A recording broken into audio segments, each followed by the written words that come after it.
Hallelujah. Kripasanam Marian ഉടമ്പടി ധ്യാനത്തിലേക്ക് നമ്മൾ ഭക്തിപൂർവ്വം പ്രവേശിക്കുകയാണ്. ഈശോയോട് നമുക്ക് ഹൃദയത്തിൽ നന്ദി പറയാം.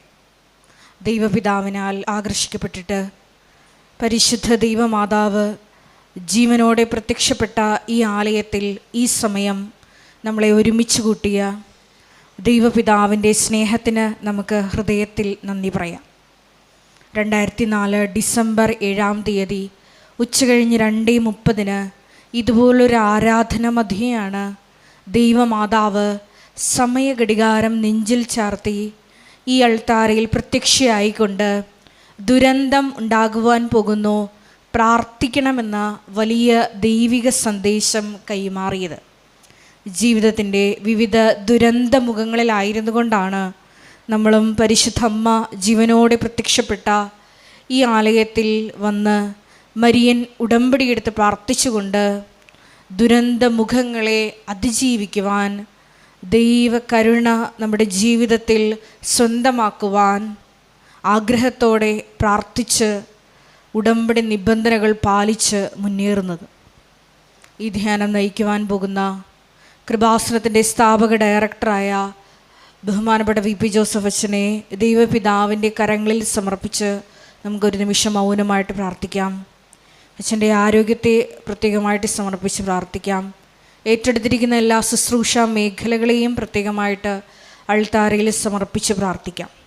ഈശോയെ വരാൻ പോകുന്ന ആരാധന മണിക്കൂറിനെ പ്രത്യേകമായിട്ട് സമർപ്പിച്ച് പ്രാർത്ഥിക്കുന്നു.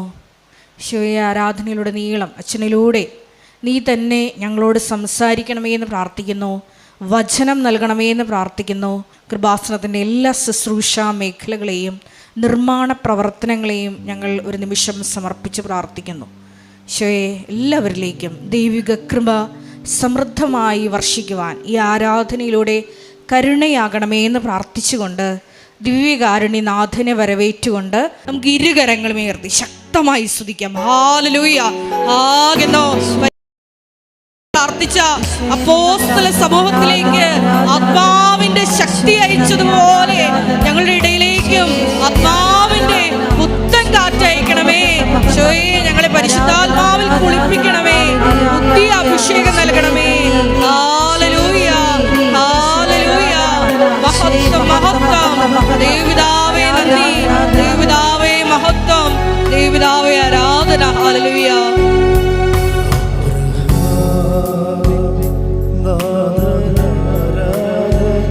നമുക്കെല്ലാവർക്കും മുട്ടുമേലായിരിക്കാം.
പരിശുദ്ധ പരമദിവ്യകാരുണ്യത്തിന് ആരാധനയും സ്തുതിയും പുകഴ്ചയും ഉണ്ടായിരിക്കട്ടെ. പരിശുദ്ധ പരമദിവ്യകാരുണ്യത്തിന് നേരവും ആരാധനയും സ്തുതിയും പുകഴ്ചയും ഉണ്ടായിരിക്കട്ടെ. പരിശുദ്ധ പരമദിവ്യകാരുണ്യത്തിന് നേരവും ആരാധനയും സ്തുതിയും പുകഴ്ചയും ഉണ്ടായിരിക്കട്ടെ. ഉടമ്പടി ജീവിതത്തിൻ്റെ വ്യത്യസ്ത ജീവിതാനുഭവങ്ങളെയാണ് നമ്മൾ ഓരോ ദിവസവും സാക്ഷ്യങ്ങളിലൂടെ കേൾക്കുന്നത്. ഈ ആഴ്ചത്തെ കുറേ നല്ല സാക്ഷ്യങ്ങളുണ്ട്. അതിലൊരു സാക്ഷ്യം നിലമ്പൂരുന്ന രമ്യ വർഗീസിൻ്റെ സാക്ഷ്യമാണ്. ഉടമ്പടി എപ്പോഴും നമ്മൾ ശ്രദ്ധിക്കേണ്ട കാര്യമാണ്, ഉടമ്പടി ജീവിതം കറക്റ്റാണെങ്കിൽ നമുക്ക് രണ്ട് കാര്യങ്ങളാണ് ഉടമ്പടിയിൽ നമുക്കൊരു വ്യക്തിക്ക് ബെനിഫിറ്റായിട്ട് വരണത്. ആൾക്കാരെ സ്വാഭാവികമായിട്ട് അന്വേഷിക്കുന്നതും നമ്മൾക്ക് ആലപ്പുഴ വരെ വെളുപ്പിനെ എഴുന്നേറ്റ് പോയത് അവിടെ ചെന്നുകൊണ്ട് എന്താണ് ബെനിഫിറ്റ് എന്നാണ്. കാര്യം വെളുപ്പിനെ എഴുന്നേക്കുന്നത് നിസ്സാര കാര്യമല്ലേ ഈ മഴക്കാലത്ത്. അപ്പോൾ 2 മണിക്ക് 3 മണിക്കൊക്കെ എഴുന്നേറ്റ് വന്നവരുണ്ട്. അപ്പം അങ്ങനെ വരുമ്പോൾ ഇത്രയും ഈ ഉറക്കം നിന്ന് കഷ്ടപ്പെട്ട് ഇവിടെ വരുന്നതുകൊണ്ട് എന്താണ് ബെനിഫിറ്റ് എന്ന് സാധാരണഗതിയിൽ ഫസ്റ്റ് പ്രയോറിറ്റി ആൾക്കാർ ചിന്തിക്കുന്നത് അങ്ങനെയാണ്. എനിക്ക് പറയേണ്ട 2 ബെനിഫിറ്റുണ്ട്. ഒന്ന്, ബ്ലെസ്സിങ് സുനിശ്ചിതമാണ്, നമുക്കൊരു അംബിഗസ് ആയിട്ട് വരത്തില്ല. സംഭവിക്കാം, സംഭവിക്കാതിരിക്കാം, അങ്ങനെ വരത്തില്ല. എന്താ കാര്യത്തിൽ ഇത് ബൈലാറ്ററൽ എഗ്രിമെൻ്റ് ആണല്ലോ. അതാണ് എൻ്റെ പ്രത്യേകത. ഈ 2 സൈഡ് ലോക്ക് ചെയ്യണ പോലെയുള്ള വിഷയമാണ്. ദൈവത്തോട് നമ്മൾ പരിശുദ്ധ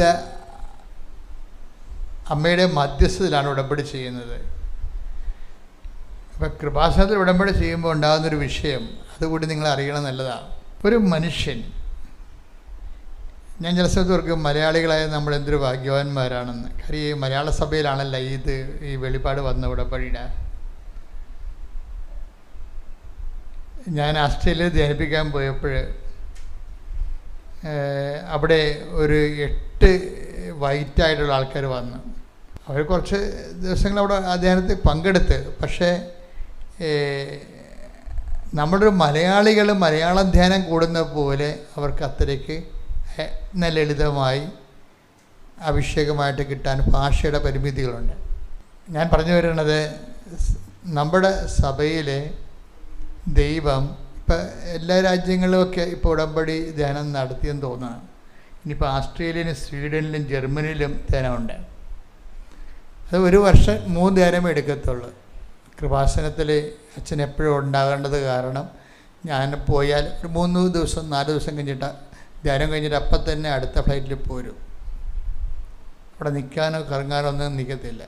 കാര്യം എന്ന് വെച്ചാൽ ഈ കൃപാസനത്തിൽ എനിക്ക് ഈ ആൾക്കാർ ഇവിടെ വന്ന് നിൽക്കുമ്പോൾ ഈ എപ്പോഴും പുറത്തു പോയാലും ഈ ചിന്തയായിരിക്കും. ക്യാൻസർ രോഗികൾ ഇപ്പോൾ കൃപാസനത്തിൽ വന്ന് കാണും, അല്ലെങ്കിൽ ജപ്തി നടപടിക്കാർ വന്ന് കാണും. അപ്പോൾ അത് ആ ചിന്ത ഉള്ളത് കാരണം ഉടനെ പോരും.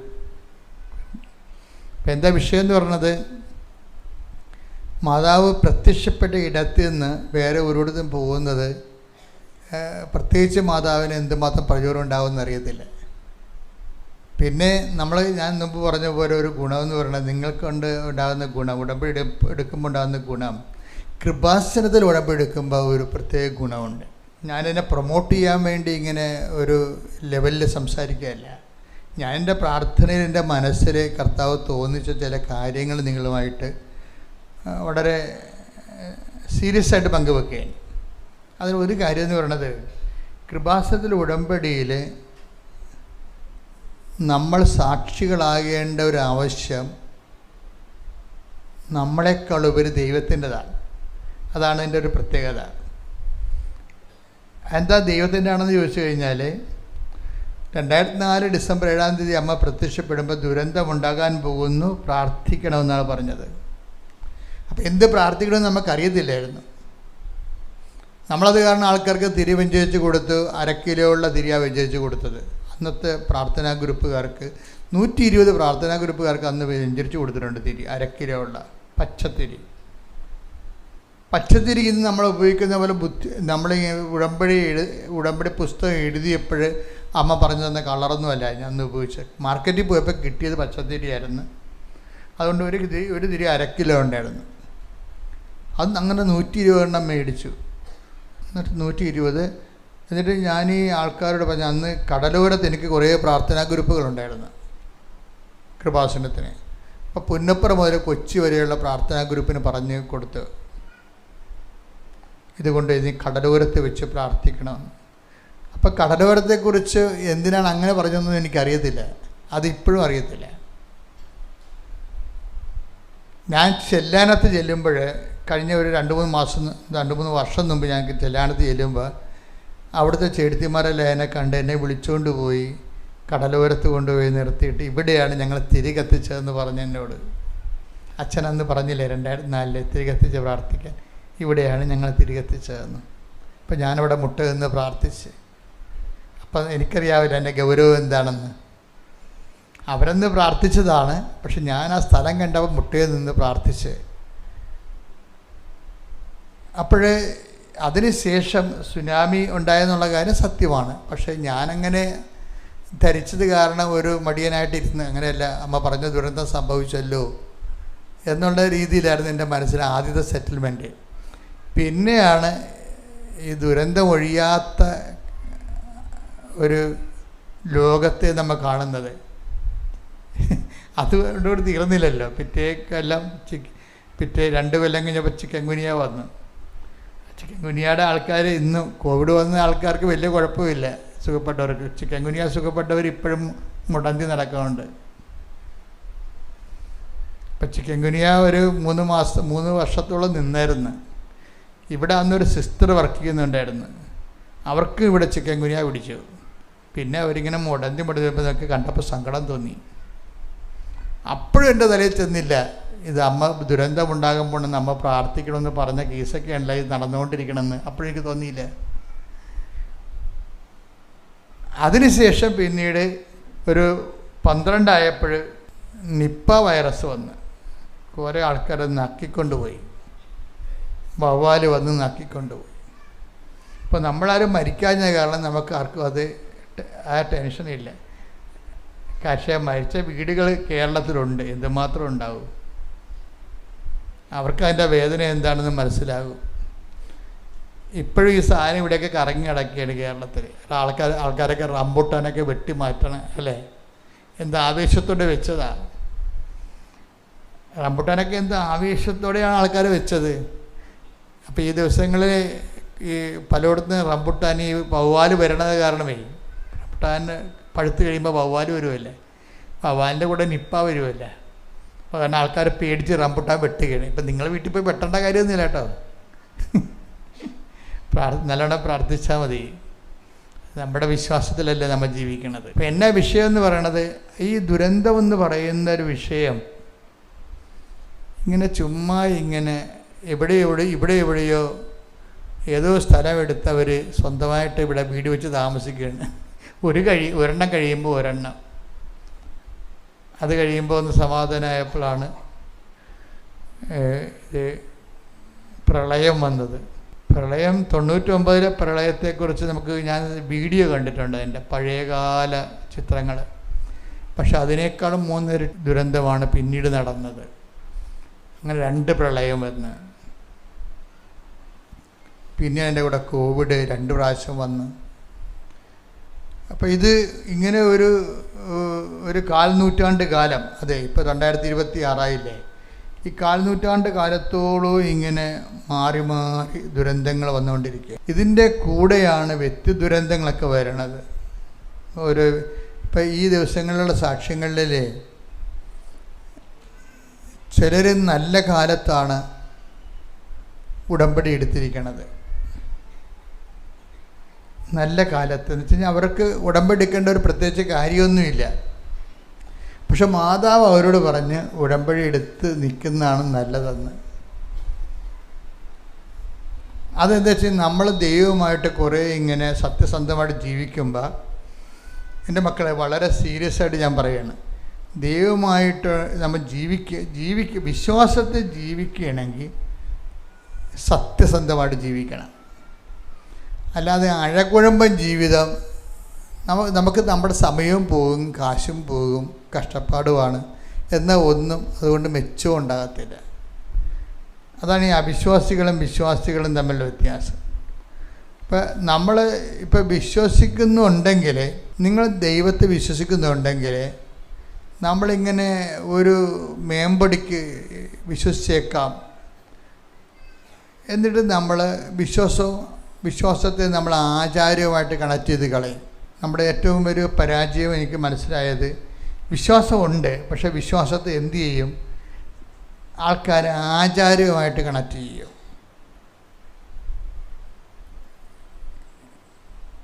നമ്മുടെ ജീവിതത്തിൻ്റെ അന്തസത്യമായിട്ട് അതിന് കണക്ഷൻ ഇല്ല. അവിടെ കളവും വഞ്ചനയും തോന്നിവാസവും ദൈവഹിതം തിരയാത്ത, അന്വേഷിക്കാത്ത ജഡിക ജീവിതവുമായിട്ട് അത് പാരൽ ലൈഫായിട്ടാണ് പോണത് ആൾക്കാർ. പാരൽ ലൈഫ്, ഒരു ലൈഫ് ജഡിക ജീവിതത്തിൻ്റെ ലൗകികമായ ജീവിതവും അതിൻ്റെ കാഴ്ചപ്പാടുകളും അതിൻ്റെ ചിന്താപദ്ധതികളും, ഒരു വശത്ത് അതിനെ സപ്പോർട്ട് ചെയ്യാൻ വേണ്ടി ദൈവത്തിനെ കൂട്ടുപിടിക്കാൻ വേണ്ടി കുറേ ആചാരങ്ങളും ആ ആചാരങ്ങളുടെ വഴിയെ ഒരു ലൈൻ പോകും. അപ്പോൾ ഒരിക്കലും ഈ അന്തസത്തയായിട്ടുള്ള ആത്മീയ അന്തസത്തയുള്ള ജീവിതവും എന്ന് പറഞ്ഞ സംഭവത്തെക്കുറിച്ച് നമ്മളങ്ങനെ അധികം ആലോചിക്കപ്പെടുന്നില്ല. നമ്മൊരു ഭൗതിക ജീവിതമാണ് നമുക്കുള്ളത്, ആൾക്കാർ സാധാരണ ജീവിക്കണത്.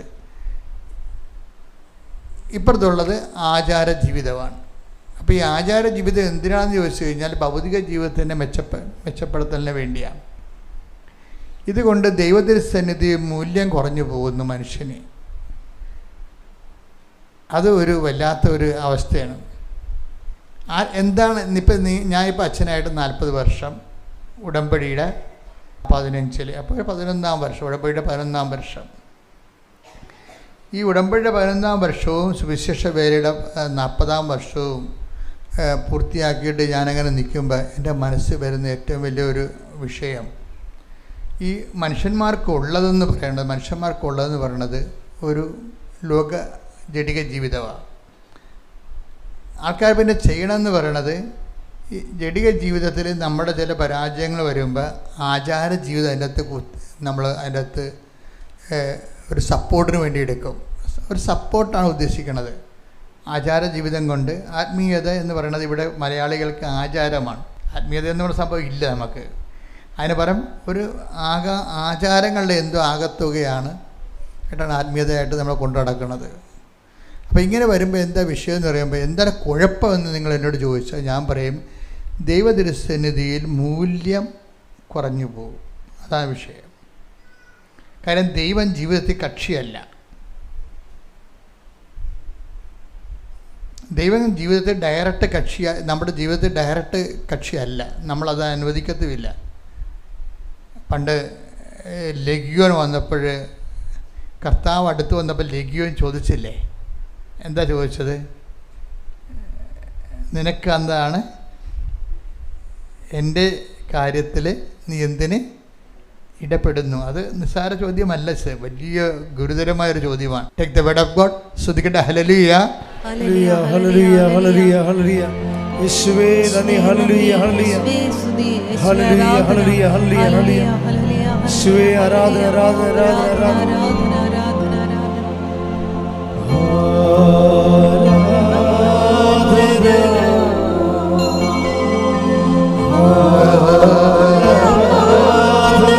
കൈകൾ വീശിക്കൊണ്ട് ദൈവസ്നേഹത്തോടെ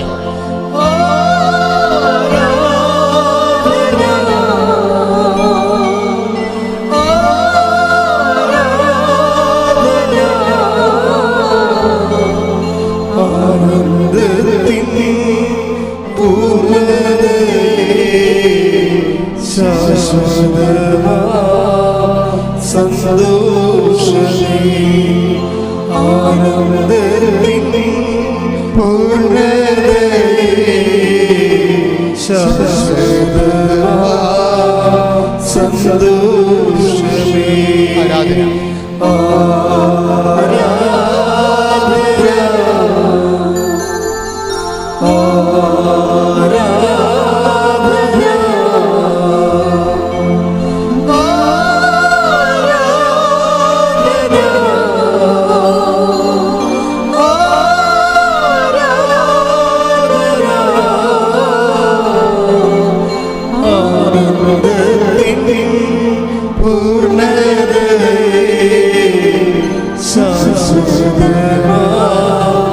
സന്തോഷമേ ആനന്ദത്തിൻ പൂർണ്ണതയേ സന്തോഷമേ.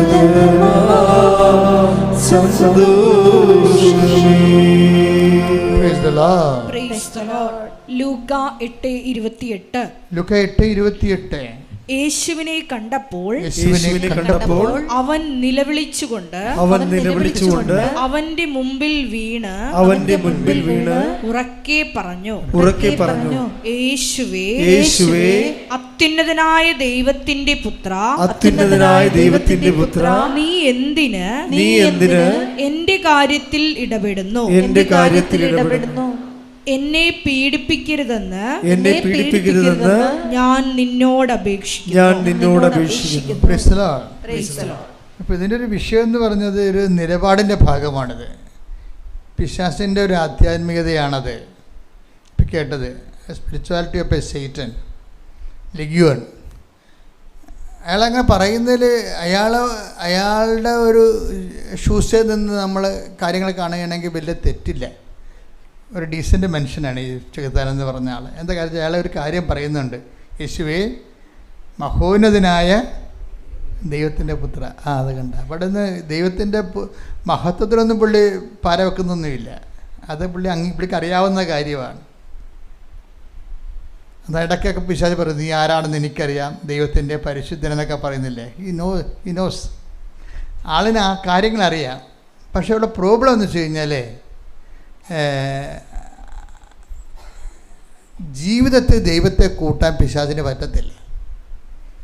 അതുകൊണ്ടാണ് ചോദിക്കണത്, why should you disturb me, എന്നെ എൻ്റെ വഴിക്ക് വിട്ടേക്കാൻ പാടില്ല. അയാൾ വളരെ മാന്യനായൊരു മനുഷ്യനാണ്. എന്നുവെച്ചാൽ എൻ്റെ വഴിക്ക് വിട്ടേക്കാൻ പാടില്ല എന്നാണ്. ഇത് പൊതുവെ മനുഷ്യരുടെ ആധ്യാത്മികതയുടെ ഒരു അലകം പിടിയും ആകുന്നുണ്ട്. വെച്ചാൽ നമ്മളുടെ കുത്തിത്തിരിപ്പുകളും കുന്നായ്മകളും അതുപോലെ തന്നെ കള്ള കച്ചവടങ്ങളും അതുപോലെ തന്നെ ഉള്ള പലതരത്തിലുള്ള രഹസ്യ ജീവിതങ്ങളെല്ലാം കൂടി അത് ആ വഴി അങ്ങനെ പോകും. അവിടെ എന്നെ ഡിസ്റ്റർബ് ചെയ്യരുത്. ഞാനൊരു കുറച്ച് കംഫർട്ടാകുന്നൊരു മേഖലയാണത്. അതുകൊണ്ട് നീ മഹോന്നതനാണ്, ദൈവത്തിൻ്റെ പുത്രനാണ്, സ്തുതി വേണം, ബഹുമാനം വേണം, ആരാധന വേണം, എന്നാ സംഭവം തരണം, എനിക്കൊരു പ്രശ്നവുമില്ല. എൻ്റെ കംഫർട്ട് സോണിൽ എന്നെ ഡിസ്റ്റർബ് ചെയ്യരുത്. അതൊരു ഭയങ്കര സീരിയസ് ആയിട്ടുള്ള പിശാചിൻ്റെ ഒരു നിർദ്ദേശമാണ്. എൻ്റെ കംഫർട്ട് സോണിൽ എന്നെ ഡിസ്റ്റർബ് ചെയ്യരുത്. ഞാനൊരു സുരക്ഷിത മേഖലയിൽ അവിടെ എന്നെ ഉപദ്രവിക്കരുത്. ഞാൻ എൻ്റെ ജീവിതമായിട്ട് മുന്നോട്ട് പോയിക്കോട്ടെ എന്ന് പറയണം.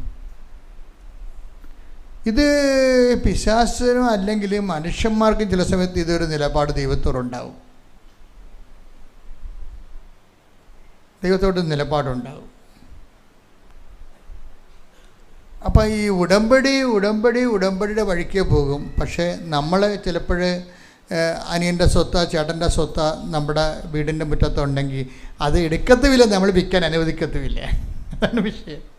അവന് അത് വിറ്റിട്ട് ചിലപ്പോൾ വീട് വെക്കുക, വീട് മേടിക്കുകയോ അല്ലെങ്കിൽ മക്കളെ പഠിപ്പിക്കുകയോ എന്തെങ്കിലും വേണ്ടി വരും. നമ്മുടെ അപ്പൻ ഉടമ്പടി ചെയ്തപ്പോൾ നമ്മുടെ വെയിലകത്താണ് അവൻ്റെ വസ്തു കിടക്കുന്നത്. അത് നമ്മൾ മാന്യമായ വിലക്ക് എടുക്കത്തുമില്ല, അത് കൊടുക്കാൻ അനുവദിക്കത്തുമില്ല. ഉടമ്പടി വഴിക്ക് പോവുകയും ചെയ്തുകൊണ്ടിരിക്കും. ഇതാണ് കംഫർട്ട് സോണെന്ന് ഞാൻ പറയുമ്പോൾ മനസ്സിലായില്ല നിങ്ങൾക്ക്? ഇതാണ് കംഫർട്ട് സോണെന്ന് പറയണത്. ദൈവം ഇടപെടേണ്ട മേഖലയിൽ ദൈവത്തിന് ഇടപെടുത്തത്തില്ല. പിന്നെ അങ്ങനെ വന്ന് പ്രാർത്ഥിച്ച് കാര്യങ്ങളൊക്കെ കേട്ട് കുറച്ച് കാര്യങ്ങൾ എഴുതിയിട്ട് അത് ഉടമ്പടിയുടെ വഴിക്ക് പോകും. ഇതുകൊണ്ടാണ് ഇതിൻ്റെ വരുന്ന വിഷയം പറയുന്നത്. ഇത് ഒന്നാമത്തെ ഉടമ്പടി നമ്മൾക്കിങ്ങനെ ഒരു വെസ്റ്റഡ് ഇൻട്രസ്റ്റ് ഉള്ള കാരണം നിങ്ങളൊരു കോമ്പറ്റൻ്റ് പാർട്ട്ണർ ആകത്തില്ല ഒരിക്കലും. നിങ്ങൾക്കിങ്ങനെ ദൈവത്തിന് നിരക്കാത്ത കുറച്ച് ചിന്താഗതികൾ മനസ്സിലുള്ളത് കാരണം, ആ വഴിക്ക് നിങ്ങൾ ജീവിക്കുന്ന കാരണം നിങ്ങൾക്ക് ഉടമ്പടി ചെയ്യാൻ വോട്ട് ചെയ്യുന്നില്ല. ആൾക്കാർ പോയി വോട്ട് ചെയ്യുന്നുണ്ട്. വോട്ട് ചെയ്താലും ചില വോട്ടുകൾ അസാധുവാകുന്നുണ്ട്. നിങ്ങളെ വീട്ടിൽ നിന്ന് ഇറങ്ങുന്നുണ്ട്. അല്ല, അത് കറക്റ്റാണ്. നിങ്ങളുടെ കയ്യിൽ വോട്ട് ചെയ്യാനുള്ള അധികാരമുണ്ട്, അർഹതയുണ്ട്, അതിൻ്റെ കാർഡുണ്ട്, അത് കാണിക്കുന്നുണ്ട്, കമ്പ്യൂട്ടർ അക്സെപ്റ്റ് ചെയ്യുന്നുണ്ട്, നിങ്ങൾക്ക് ബാലറ്റ് പേപ്പർ തരുന്നുണ്ട്, നിങ്ങളിവിടെ കൊണ്ടുവന്ന് വോട്ട് ചെയ്യുന്നുണ്ട്. പക്ഷേ എന്തോ കാര്യങ്ങൾ ഈ സാധനം അസാധുവായിപ്പോയി. ഇതുപോലെ ഉടമ്പടികൾ, അസാധു ഉടമ്പടികളുണ്ട് ഒത്തിരി. അതെപ്പോഴും നമ്മൾ നോക്കണം. ഞാൻ വന്ന് പുതുക്കി എന്ന് പറഞ്ഞാൽ അതൊരു യാന്ത്രികമായ ഒരു ഏർപ്പാടാണ്. ചിലർക്ക് പുതുക്കണ ഒരു യാന്ത്രികമായ ഏർപ്പാട്. ഇവിടെ ആലപ്പുഴ വരിക, പത്രം കൊണ്ട് കുറച്ച് ഗ്ലാസ് കയറ്റുക, ആ പത്രം കൊണ്ട് കാണിക്കുക, ഒപ്പിട്ട് മേടിക്കുക, സന്തോഷമായിട്ട് പോവുക. അപ്പം ഞാനൊരു 3 പുതുക്കൽ കഴിയുമ്പോൾ ഞാൻ ചോദിക്കും, സാക്ഷിയൊന്നും ആയില്ലേ? അപ്പോൾ അവർ വളരെ കൂളായിട്ട് ഒന്നും ആയില്ല അച്ഛാന്ന് പറയും. ആകാൻ സാധ്യതയില്ല, വണ്ടി വിട്ടേക്കാൻ പറയും. ആകാൻ സാധ്യതയില്ല. കാര്യം എന്താ കാര്യം? എന്നോട് അമ്മ ആദ്യമേ പറഞ്ഞത് എന്താണ്? ഉടമ്പടി ഉടനടി പരിഹാരം എന്നാണ് പറഞ്ഞത്. അങ്ങനെ ആയിരങ്ങൾക്ക് അമ്മ ഉടനടി പരിഹാരം കൊടുക്കുന്നുണ്ട്. പിന്നെ നിനക്കെന്തുകൊണ്ടാണ് 3 പുതുക്കിയിട്ട് ഉടമ്പടി ശരിയാകാത്തത്? അപ്പം നീ അത് ശരിയാക്കാഞ്ഞിട്ടാണ്, വേറെ പ്രശ്നമൊന്നുമില്ല. നീ അത് ശരിയാക്കാഞ്ഞിട്ടാണ്. ഒരു കാര്യം എൻ്റെ സഹോദര, കുറേ ആൾക്കാർ നല്ല തടവറയിലാണ്. അവർക്ക് ദൈവം നേരിട്ട് വന്നാലേ അവർ രക്ഷപ്പെടത്തുള്ളൂ. എന്താ കാര്യം വെച്ചാൽ, നിങ്ങൾ ഈ ഉടമ്പടി എടുത്തിട്ടും, ഒന്നാമത് ബൈബിളിൻ്റെ രീതി നിങ്ങൾക്ക് അറിയാവില്ല. ഇത് ശത്രുവിന് ഒരിക്കലും ശത്രുവായിട്ട് നിലനിർത്തിയാൽ ബൈബിള് ആ വഴിക്ക് പിന്നെ വരത്തില്ല. അതാണ് വിഷയം. നിങ്ങൾക്ക് 3 ഉടമ്പടി പുതുക്കിയിട്ട് നിങ്ങൾക്ക് ശത്രു ഉണ്ടെന്നുണ്ടെങ്കിൽ നിങ്ങൾക്ക് ഉടമ്പടിക്കല്ല ഒന്നിനും നിങ്ങളെ കൊള്ളത്തില്ലെന്ന് എൻ്റെ അർത്ഥം. ഉടമ്പടിക്ക് മാത്രമല്ല, ദൈവമായിട്ടുള്ള ഒരു പരിപാടിക്കും നിങ്ങളെ കൊള്ളത്തില്ലെന്ന് എൻ്റെ അർത്ഥം. 3 ഉടമ്പടി നിങ്ങൾ പുതുക്കിയിട്ടും നിങ്ങൾ സംസാരിക്കാത്തതും നിങ്ങൾ സഹകരിക്കാത്തതുമായിട്ടുള്ള ആൾക്കാരുണ്ടെങ്കിൽ, ഉടമ്പടിക്ക് മാത്രമല്ല ദൈവമായിട്ടുള്ള ഒരു ഏർപ്പാടിനും യു ആർ നോട്ട് ഫിറ്റ്. നിങ്ങൾ ഫിറ്റല്ല. പ്രാർത്ഥിക്കുക, കർത്താവായ ദൈവമേ, സത്യസന്ധമായി അങ്ങയോട് ഉടമ്പടി ചെയ്ത് ജീവിക്കുവാൻ എന്റെ പരാധീനതകളെ പരിഹരിച്ചുകൊണ്ട് കർത്താവേ, നിന്റെ സ്നേഹത്തിന്റെ സാക്ഷിയാകാൻ എന്നെ അഭിഷേകം ചെയ്യണമേ.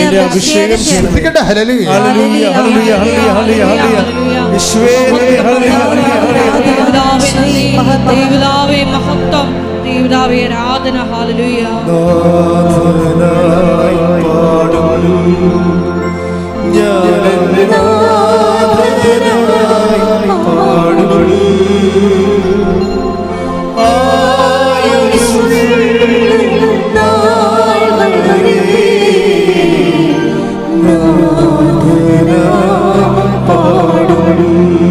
ഒരുമിച്ച് പാടുക എല്ലാവരും.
കൈകൾ നെഞ്ചത്ത് വെച്ചുകൊണ്ട് പരിശുദ്ധ പരമദിവ്യകാരുണ്യത്തിന് ആരാധനയും സ്തുതിയും പുകഴ്ചയും ഉണ്ടായിരിക്കട്ടെ.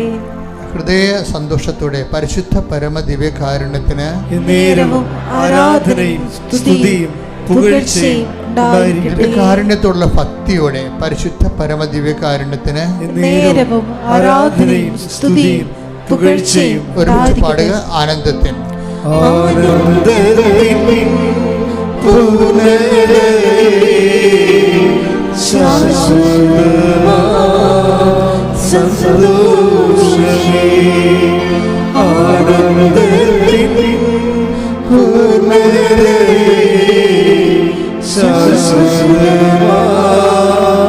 സന്തോഷ ആരാധന.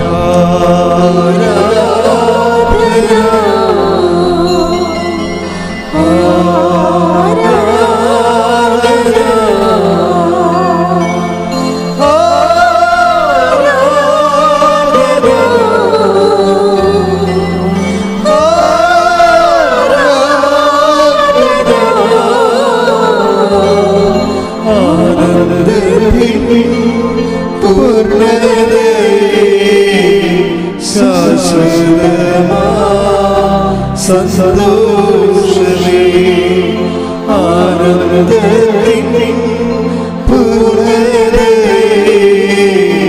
ശാശ്വതമാ സന്തോഷമേ. പരിശുദ്ധ പരമദിവ്യകാരുണ്യത്തിന് എൻ്റെ പ്രിയപ്പെട്ടവരെ, നിങ്ങൾ വളരെ ഭാഗ്യപ്പെട്ടവരാണ്. കാര്യം നമ്മൾ രാവിലെ വെളുപ്പാങ്കാലത്തെ ഒരു ആരാധന നടത്തുകയാണ് കർത്താവിൻ്റെ തിരുസന്നിധിയിൽ. എന്തൊരു ഭാഗ്യമാണത്. ഞാനധികം സംസാരിക്കാതെ ആരാധനയ്ക്ക് വേണ്ടി നിങ്ങളെ ഒരുക്കുന്നതിൻ്റെ കാരണം, നിങ്ങളെ ഈ ആരാധനയിലൂടെ കർത്താവ് മഹത്വപ്പെടുകയും നിങ്ങൾ വെറും കൈയോടെ പറഞ്ഞു വിടാതിരിക്കാൻ വേണ്ടി കർത്താവ് പറഞ്ഞില്ലേ, ജനക്കൂട്ടത്തെ കണ്ടപ്പോൾ എനിക്ക് അനുകമ്പ തോന്നുന്നു. എന്നിട്ട് പറഞ്ഞെന്താണ്? അവരെ വെറും കൈയോടെ പറഞ്ഞു വിട്ടാൽ അവർ വഴിയിൽ തളർന്നു വീഴും. എന്തോ ഒരു ഈശോയാണ്. കൈയടിക്കട്ടെ, സ്തുതിക്കട്ടെ. ഹല്ലേലൂയ.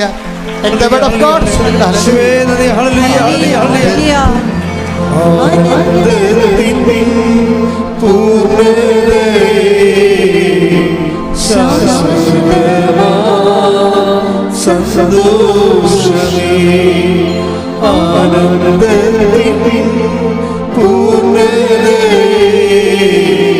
ശാശ്വതമാ സന്തോഷമേ.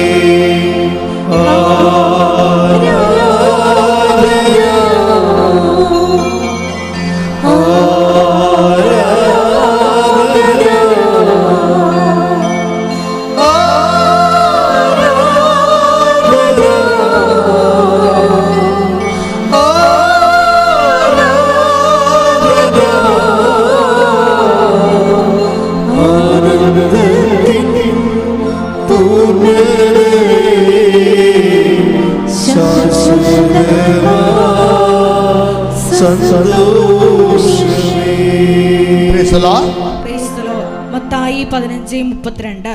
മത്തായി 15:32. യേശു ശിഷ്യന്മാരെ വിളിച്ചു പറഞ്ഞു, ഈ ജനക്കൂട്ടത്തോട് എനിക്ക് അനുകമ്പ തോന്നുന്നു. 3 ദിവസമായി അവർ എന്നോട് കൂടെയാണ്. അവർക്ക് ഭക്ഷിക്കാൻ യാതൊന്നുമില്ല. വഴിയിൽ അവർ തളർന്നു വീഴാനിടയുള്ളതിനാൽ ആഹാരം നൽകാതെ അവരെ പറഞ്ഞയക്കാൻ എനിക്ക് മനസ്സ് വരുന്നില്ല. ഇതാണ് ഈശോയുടെ ഒരു മനസ്സ്. ഈ ഈശോയുടെ മനസ്സ് നമ്മൾ പരമാവധി ടാപ്പ് ചെയ്യണമെന്ന് അച്ഛൻ്റെ അഭിപ്രായം. ഈശോ എന്താ ഇങ്ങനൊരു മനസ്സ് ഇപ്പം ഈശോ പ്രകടിപ്പിക്കാൻ കാരണം എന്താണ്? അവർ 3 ദിവസമായി എന്നോട് കൂടെയായിരുന്നിട്ട്, അതാണ് വിഷയം. ഇവിടെയാണ് നമ്മൾ ശ്രദ്ധിക്കേണ്ട വിഷയം. ഇത് പോയിൻ്റ് അതാണ്. നമ്മൾ ഉടമ്പടി എടുത്താലും കർത്താവിൻ്റെ കൂടെയാണോ എന്നുള്ളത് എപ്പോഴും നമുക്ക് തന്നെ ഒരു സംശയമാകും. നിങ്ങൾക്ക് സംശയമില്ലെന്ന് വിചാരിച്ചോ, ഞാൻ കർത്താവിൻ്റെ കൂടെയാണോ എന്നുള്ള കാര്യത്തിൽ നിങ്ങൾക്ക് സംശയമില്ലാത്തൊരു സമയം വന്നാൽ നിങ്ങളെ വന്ന് എന്നെ അറിയിക്കണമെന്ന് ഞാൻ പറയുന്നു. കാര്യം എന്താ? നിങ്ങൾ അഭിഷേകത്തിലാണ്. നിങ്ങൾക്ക് കർത്താവിൻ്റെ കൂടെയാണെന്ന് നിങ്ങളുടെ ഹൃദയം നിങ്ങളോട് വഞ്ചിക്കാതെ പറഞ്ഞാൽ, യു ആർ വിത്ത് ജീസസ് എന്ന് പറഞ്ഞാൽ, അതാണ് അഭിഷേകത്തിൻ്റെ ഒരു ടൈം എന്ന് പറയണത്. ഒന്ന് പ്രാർത്ഥിച്ച കർത്താവ് ദൈവമേ, അങ്ങയോട് കൂടെയായിരിക്കുവാൻ വാക്കിലും പ്രവൃത്തിയിലും ജീവിതത്തിലും അങ്ങയോട് കൂടിയായിരിക്കുവാൻ എന്നെ അനുഗ്രഹിക്കണമേ.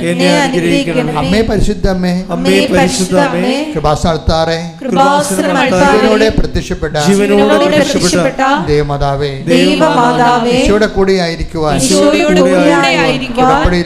ഉടമ്പടിയിലൂടെ എന്നെ സഹായിക്കണമേ. ഹല്ലേലൂയ. യേശുവേ സ്തോത്രം, യേശുവേ നന്ദി, യേശുവേ ആരാധന. ഇതുപോലെ തന്നെ ഒരു വാക്കാണ് ഇതിൻ്റെ അകത്ത് വരണത്. ഇപ്പോൾ ഉടമ്പടി എടുക്കുമ്പോഴും നമ്മളെപ്പോഴും ഒരു ആത്മശോധന കൂടി പോകണം. എന്താണ്? ഞാൻ കർത്താവിൻ്റെ കൂടെയാണോ? ഉടമ്പടി എടുത്തതിന് ശേഷവും നീ കർത്താവിൻ്റെ കൂടെ അല്ലെന്ന് എങ്ങാനും നിനക്ക് തോന്നിയാൽ ഞാൻ പറയും നീ വലിയ അപകടത്തിലാണെന്ന് പറയും. കാര്യം ഉടമ്പടിയുടെ അതിൻ്റെ ഒരു കണ്ടൻറ്റ് വൈസ് ഭയങ്കര റിച്ചാണ്. ഇത് എൻ്റെ ഒരു ബുദ്ധിയിൽ കണ്ടുപിടിച്ച കാര്യമല്ല. ഇത് ഉടമ്പടി അമ്മ തന്നതിന് ശേഷം പിന്നീട് ഇത് റൈറ്റ് ഡൗൺ ചെയ്യാൻ പറയും എന്നോട്. ഇപ്പം ഞാൻ തൈക്കാട്ടുശ്ശേരി പള്ളിയിൽ 2ാമത്തെ നിലയിൽ പുറത്തേക്ക് ചാടിച്ച് വെച്ചിരിക്കുന്ന ഒരു സിറ്റ് ഔട്ടുണ്ട്. അവിടെ ഇരുന്ന് ഞാൻ ഒറ്റയ്ക്ക് ഉണ്ടാകത്തുള്ളൂ. ഗേറ്റ് അടച്ച് കിടക്കും. ആ അടച്ച ഗേറ്റിൽ ഞാൻ ആ മതിലിൻ്റെ അകത്ത് ഒറ്റയ്ക്ക് ഇരുന്നുകൊണ്ട് സംഭവം എഴുതും. പ്രാർത്ഥിച്ച് ഒരു കൈ കൊന്തയും പിടിച്ച് ഒരു പേനയും പിടിച്ച് എഴുതും. അപ്പോൾ എഴുതുമ്പോൾ എന്താ എഴുതുന്ന ഒരു 3 മാസത്തിന് എഴുതുന്ന 3 ദിവസം 3-4 ദിവസം എഴുതിയിട്ടുള്ളൂ. ആ ദിവസത്തിനുള്ളിലൊന്നാണ് ഈ ഉപ്പ്, ഉപ്പ്, ഉടമ്പടി തൈലം, ഉടമ്പടി കാശുരൂപം എല്ലാം ഇത് വെളിപാട് വരുന്നത്. പിന്നീടാണ് ഇതിൻ്റെ വചനങ്ങളെല്ലാം കണ്ടുപിടിക്കാൻ ഞാൻ ജോൺ മോർസസോട് പറഞ്ഞു. ഇങ്ങനെ കുറേ സംഭവങ്ങൾ ഈശോ പറഞ്ഞിട്ടുണ്ട്. ഇതിൻ്റെ കറസ്പോണ്ടിങ് സഭയുടെ ടീച്ചിങ് കണ്ടുപിടിക്കാൻ പറഞ്ഞു. സഭ catechism of the Catholic church എന്ത് പറയുന്നു, വചനം എന്ത് പറയുന്നു, വത്തിക്കാൻ സുനകദോസ് എന്ത് പറയുന്നു. കാര്യം നമ്മൾ പുതിയ പ്രാർത്ഥനാ രൂപങ്ങൾ വരുമ്പോൾ സഭയുടെ പ്രബോധനമായിട്ട് കൺകറൻ്റ് അല്ലെങ്കിൽ സിസ്മയായിട്ട് മാറും അത്. അതുകൊണ്ടാണ് ഇത്രയും ഉടമ്പടി ഇത്രയും പുരോഗമിച്ചിട്ടും പിതാക്കന്മാർ അത് ഒരു അഭിപ്രായ വ്യത്യാസം പറയുന്നതിൻ്റെ കാര്യം എന്താണ്? ഇത് കൺകറൻ്റാണ് സഭയുടെ പഠനവുമായിട്ട്. ഇന്നിപ്പോൾ 10,000-കണക്കിന് സാക്ഷ്യങ്ങളല്ലേ നമുക്കുള്ളത്. ആദ്യകാലങ്ങളിൽ തുടങ്ങുന്ന കാലത്ത് വലിയ സാക്ഷ്യങ്ങളൊന്നും ഇല്ലായിരുന്നല്ലോ. തുടങ്ങി വന്നതേ ഉണ്ടായിരുന്നുള്ളൂ. ആ ഡേഞ്ചറസ് ടൈമിൽ ഒത്തിരി അറ്റാക്ക് പോലും വന്ന് പുറത്ത് നിന്നൊക്കെ പലതരത്തിൽ. എന്നിട്ട് ഞങ്ങളാരും മൈൻഡ് ചെയ്തില്ല. എന്താ കാര്യം?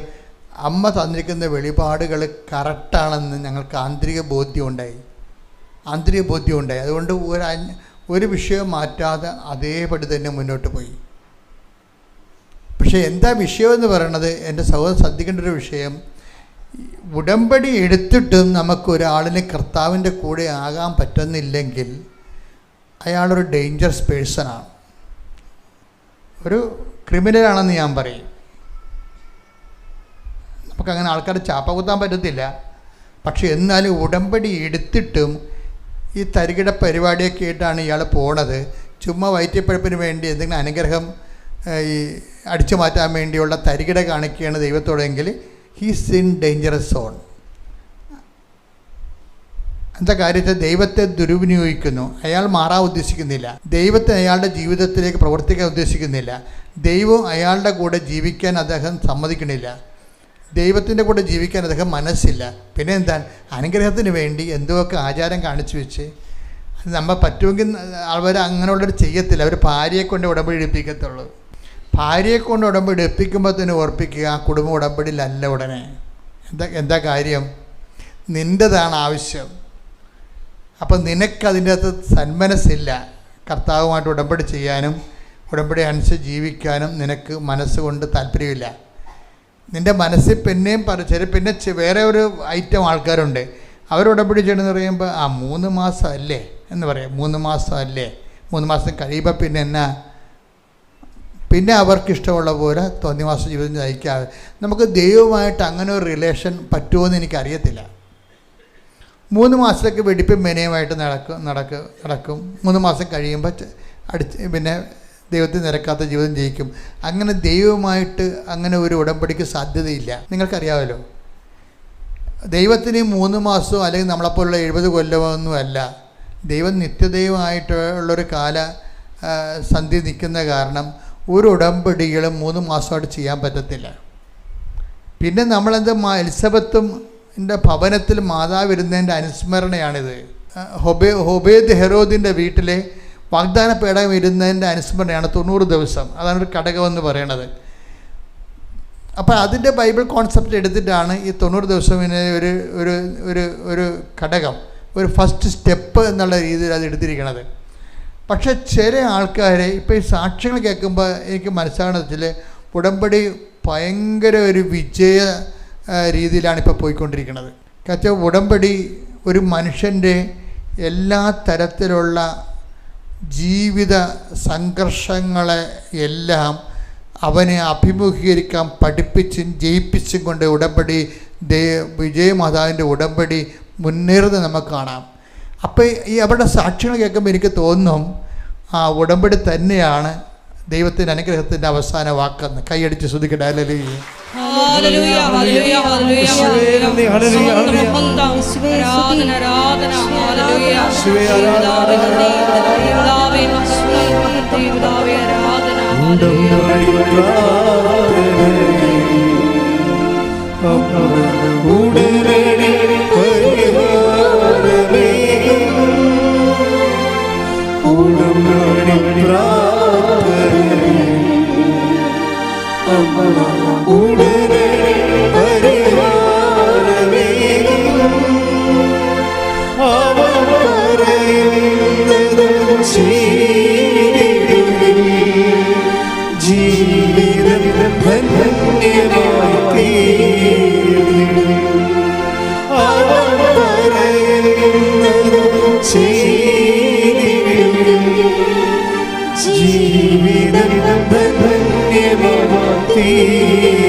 പരിശുദ്ധ പരമ ദിവ്യകാരുണ്യത്തിന്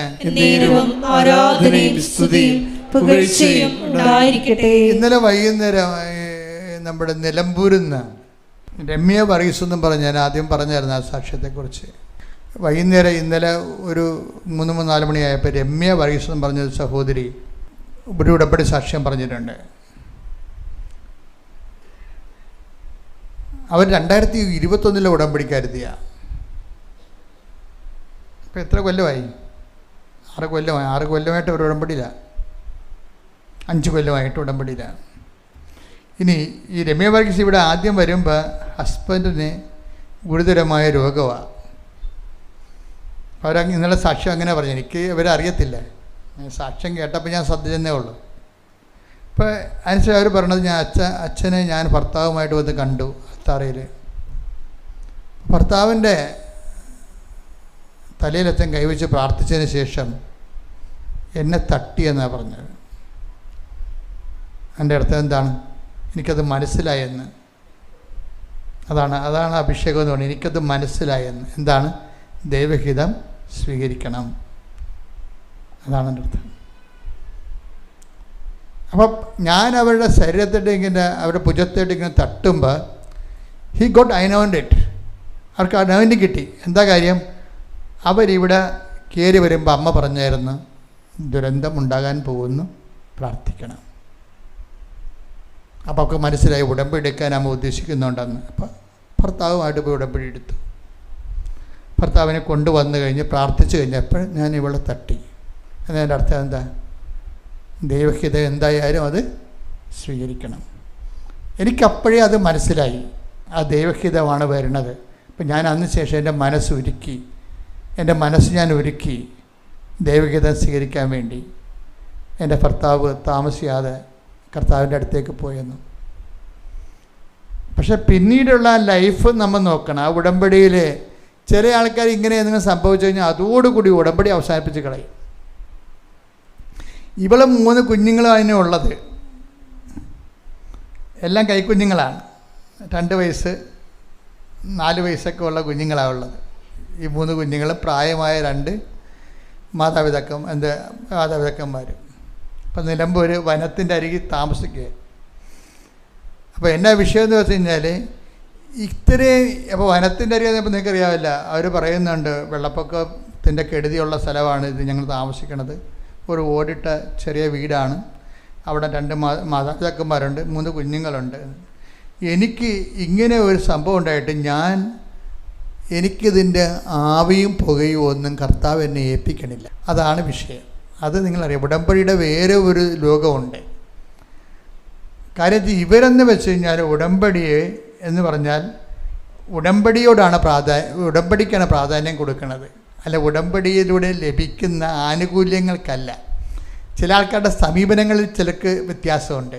ചിലക്ക് ആനുകൂല്യങ്ങൾക്കായിരിക്കും ചില ആൾക്കാർ 60% പ്രാധാന്യം കൊടുക്കുന്നത്. എന്നിട്ട് ആൾക്കാർ നോക്കും, അത് വിളിച്ചില്ലല്ലോ, അവർ വിളിച്ചില്ലല്ലോ, ഓഫർ ലെറ്റർ വന്നില്ലല്ലോ, എന്നിട്ട് മകനെ വിളിച്ച് ചോദിക്കും നിൻ്റെ വിസ റെഡിയായ, എൻ്റെ വിസ പുതുക്കി കിട്ടിയ. അപ്പോൾ ആനുകൂല്യങ്ങളെ ഓർത്ത് ഓവർ ആങ്ഷ്യസ് ആകുന്ന ആൾക്കാരുണ്ട്. അതെപ്പോഴും നമ്മൾ ശ്രദ്ധിക്കണം. അത് നിങ്ങളെ തെറ്റാണെന്ന് ഞാൻ പറയുകയല്ല, നിങ്ങൾക്ക് അറിയാൻ പാടില്ലാത്തത് കൊണ്ടാണ് വിഷയം.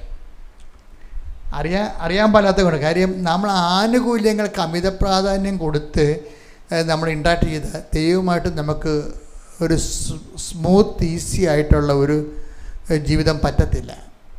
അതാണ് വിഷയം. കാര്യം എന്താ, നിങ്ങൾ ദൈവത്തിനല്ല പ്രാധാന്യം കൊടുക്കുന്നത്, പിന്നെ എന്തിനാ ആനുകൂല്യങ്ങൾക്കാണ്. ജപ്തി നടപടി മാറുന്നു.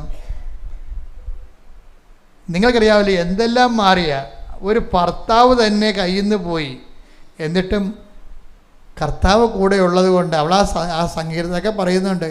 എന്താണ്, എനിക്ക് കർത്താവ് പിന്നെ കൂടെ വചനം തരാൻ തുടങ്ങി. എന്താണ് ഐസയ 55:4 എന്ന് 54:5 അതാണ്. അത് ഞാൻ എപ്പോഴും പറഞ്ഞുകൊണ്ടിരിക്കുമെന്ന്. എന്താ കാര്യം, എൻ്റെ ഭർത്താവ് പിരിഞ്ഞതിന് ശേഷം എൻ്റെ കർത്താവ് എന്നോട് സംസാരിച്ച വചനമാണതെന്ന്. ശ്രദ്ധിക്കട്ടെ. ഹല്ലേലൂയ.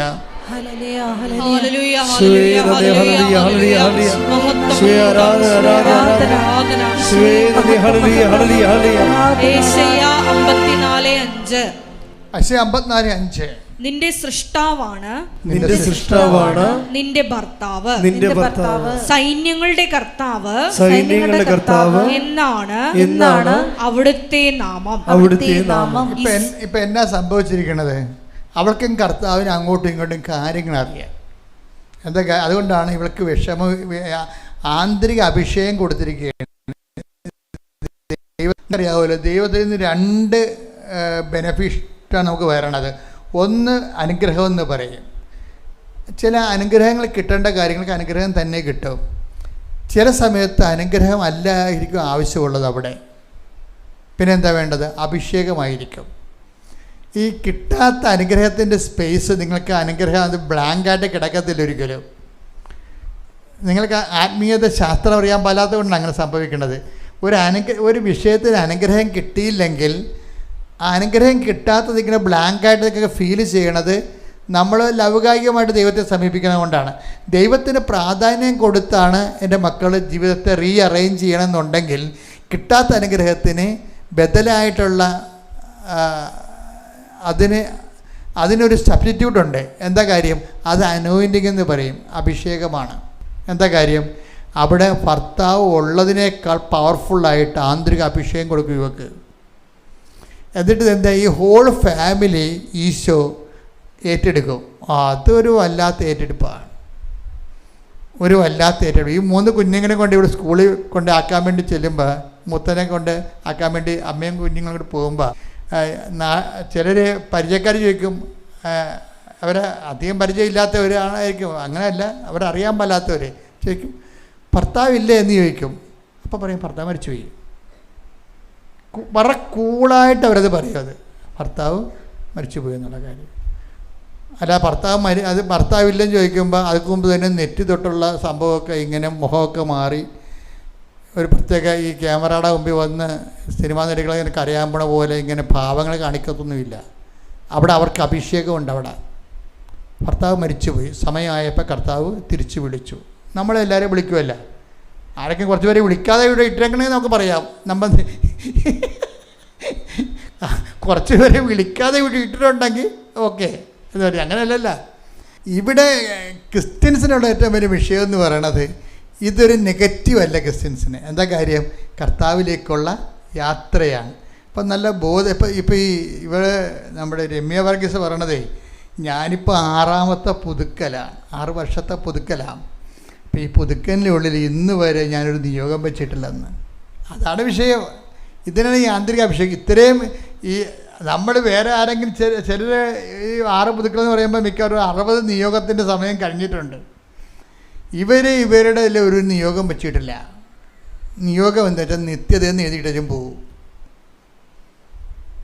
നിയോഗം എന്ന് പറയുമ്പോൾ 6 നിയോഗം ഉണ്ടല്ല, അവിടെ നിത്യതയെന്ന് എഴുതിയിട്ടും പോവും. എന്താണ് നിത്യതയെക്കുറിച്ച്? ഒരിക്കലേ ഈ ഏതോ ഉടമ്പടി ക്ലാസ്സിൽ കിട്ടിയ സമയത്ത് ഇവർക്ക് ആന്തരിക അഭിഷേകം കിട്ടി. That talk is for me എന്നുള്ള രീതിയിൽ കിട്ടി അവർക്ക്. ഇത് എന്നെക്കുറിച്ചോ എനിക്ക് വേണ്ടിയാണ് പറയണമെന്ന്. അപ്പോൾ അവർക്ക് അതിനകത്ത് അഭിഷേകം കിട്ടി. അപ്പോൾ പിന്നെ എന്താ, പിന്നെ നിയോഗങ്ങളൊന്നുമില്ല. നിയോഗങ്ങളില്ലാഞ്ഞിട്ടൊന്നുമല്ല, നിയോഗങ്ങൾ വെക്കണമെങ്കിൽ കുറേ വെക്കാം. എന്താ വെക്കണം? ഒന്നാമത്തെ വിഷയം എന്താ, ഇവർ PSC രണ്ട് റാങ്ക് ലിസ്റ്റ് ഉണ്ടായിരുന്നു, അതും രണ്ടും ക്യാൻസലായിപ്പോയി. 2 റാങ്ക് ലിസ്റ്റിലുണ്ടായിരുന്ന ആളാണിത്, ക്യാൻസലായിപ്പോയി. എന്നിട്ടും എനിക്ക് അടുത്ത റാങ്ക് ലിസ്റ്റ് കയറാമെന്ന് പറഞ്ഞ് നിയോഗം വെച്ചിട്ടില്ല. ഉടമ്പടി വെച്ചിരിക്കുന്നത്, നിയോഗം വെച്ചിരിക്കുന്നത് ഇതുമായിട്ടാണ്. എന്തുമായിട്ടാണ് വെച്ചിരിക്കുന്നത്? എന്താ വെച്ചിരിക്കുന്നത്? നിത്യതയുമായിട്ടാണ് വെച്ചിരിക്കുന്നത്. എന്നിട്ട് ഇവർക്ക് നിത്യത വെച്ച് കഴിഞ്ഞാലുള്ള ഗുണമെന്നറിയാവോ? നമുക്ക് നിങ്ങളുടെ അറിയേണ്ട ഒരു ആത്മീയ രഹസ്യമുണ്ട്. ഈ നിത്യതയോട് പ്രേമം വന്നു കഴിഞ്ഞാൽ ഓട്ടോമാറ്റിക്കായിട്ട് ഈ ആത്മീയത സ്വിച്ച് ഓവർ ചെയ്യും. ആരുമായിട്ട്? പിതാവുമായിട്ട് സ്വിച്ച് ഓവർ ചെയ്യും. അതാണ് വിഷയം. കാര്യം നമ്മൾ പിന്നെ ഇപ്പം ഞങ്ങളൊക്കെ എല്ലാ കാര്യവും ഈ പിതാവിനെക്കുറിച്ച് ഓർക്കാത്ത ഒരു ദിവസം പോലും ഉണ്ടാകത്തില്ല. നിങ്ങളുമൊക്കെ പതുക്കെ അങ്ങനെ ലിങ്ക് ചെയ്യണം. കർത്താവ് പിരിയാൻ നേരത്തും പറഞ്ഞത് വിശ്വസിക്കുന്നവരെ ഞാൻ സ്നാനപ്പെടുത്തണം. പിന്നെ എന്താണ്, എൻ്റെ പേരല്ല ആദ്യം പറയേണ്ടത് അപ്പായുടെ പേരാണ് പറയേണ്ടത്. അപ്പായാണ് അതിൻ്റെ പിന്നിലെല്ലാം ഉള്ളതെന്ന് പറയും. അങ്ങനെ ഈശോ പറഞ്ഞത്. അപ്പം നമുക്ക് നിത്യതയെക്കുറിച്ച് ഒരു അഫിനിറ്റി വന്നാൽ ഓട്ടോമാറ്റിക്കായിട്ട് അപ്പായുമായിട്ട് ലിങ്കാവും. എൻ്റെ മക്കളെ അപ്പായുമായി ലിങ്കായി കഴിഞ്ഞാൽ പിന്നെ ഈ ആവശ്യങ്ങളൊക്കെ പിന്നെ ആരും പറയത്തില്ല. കർത്താവ് പറഞ്ഞിട്ടുണ്ട് അങ്ങനെ. എന്താണ്? അന്നാളുകളിൽ നിങ്ങൾ എന്നോട് ഒന്നും ചോദിക്കത്തില്ലെന്ന്. ശ്രുതികട ഹല്ലേലൂയ ഹല്ലേലൂയ ഹല്ലേലൂയ ഹല്ലേലൂയ. യേശുവേ നന്ദി. Hallelujah hallelujah hallelujah. യേശുവേ ആരാധന ആരാധന ആരാധന. യേശുവേ മഹത്വം മഹത്വം മഹത്വം.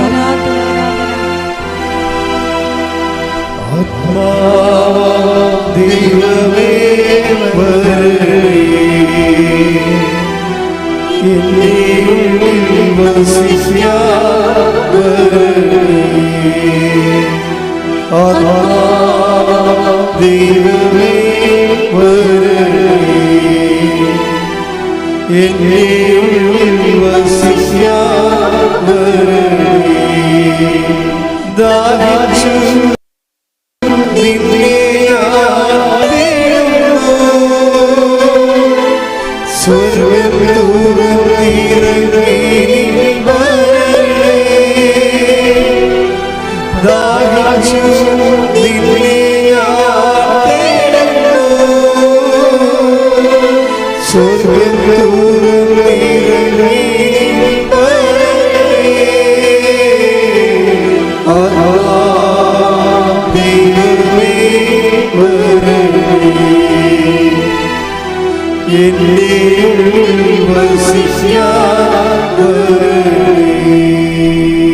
പരിശുദ്ധ പരമദിവ്യകാരുണ്യത്തിന് ആരാധനയും സ്തുതിയും പുകഴ്ചയും ഉണ്ടായിരിക്കട്ടെ. രമ്യയുടെ ഉടമ്പടി ഒരു സ്ട്രേഞ്ച് റൂട്ടിലൂടെയാണ് പോണത്. ശരിക്കും പറഞ്ഞാൽ രമ്യ ഉടമ്പടിയിൽ സർവപ്രാധാന്യം ദൈവത്തിന് മാത്രം കൊടുത്ത്, എന്നിട്ട് ഉടമ്പടി കറക്റ്റായിട്ട് ജീവിക്കുക. അമ്മയും മക്കളും കൂടി അവിടെ പറയണത് ഞങ്ങൾ 25 കിലോമീറ്റർ വരെ നടന്നു പോകുന്നു പത്രം കൊടുക്കാൻ. പ്രേക്ഷിത സംഘമാണ്. ഞങ്ങൾ 25 കിലോമീറ്റർ വരെ എൻ്റെ മക്കളുമായിട്ട് ഞങ്ങൾ നടന്നു പോകുന്നു പത്രം കൊടുക്കാൻ. പത്രം പിന്നെ എവിടെയെങ്കിലുമൊക്കെ പത്രം ആൾക്കാർ ചവിട്ടി തേച്ചാൽ കിട്ടേക്കണ കണ്ട അതുകൊണ്ട് കഴുകി ഉണക്കിയെടുക്കും. ഓരോ മനുഷ്യന്മാർ ഇതെന്താ പ്രശ്നം വെച്ചാൽ പ്രേക്ഷിത പ്രവർത്തനങ്ങൾ അത് മാതാവിൻ്റെ പത്രമാണെന്ന് ബോധമുള്ളത് കാരണം ചിലർ ഉടമ്പടി എടുത്തേച്ച് എവിടെയെങ്കിലും കൊണ്ടുപോയി ഇട്ടച്ചും പോരും, പള്ളിയിലൊക്കെ ഇട്ടച്ചും പോരും. നിങ്ങൾ ചെയ്യുന്ന പാപവും പരിഹരിക്കാൻ വേണ്ടി ആൾക്കാർ ദൈവം വെച്ചിട്ടുണ്ട്. നിങ്ങൾ ചെയ്യുന്ന പാപമാണെന്ന് ദൈവത്തിന് അറിയാം.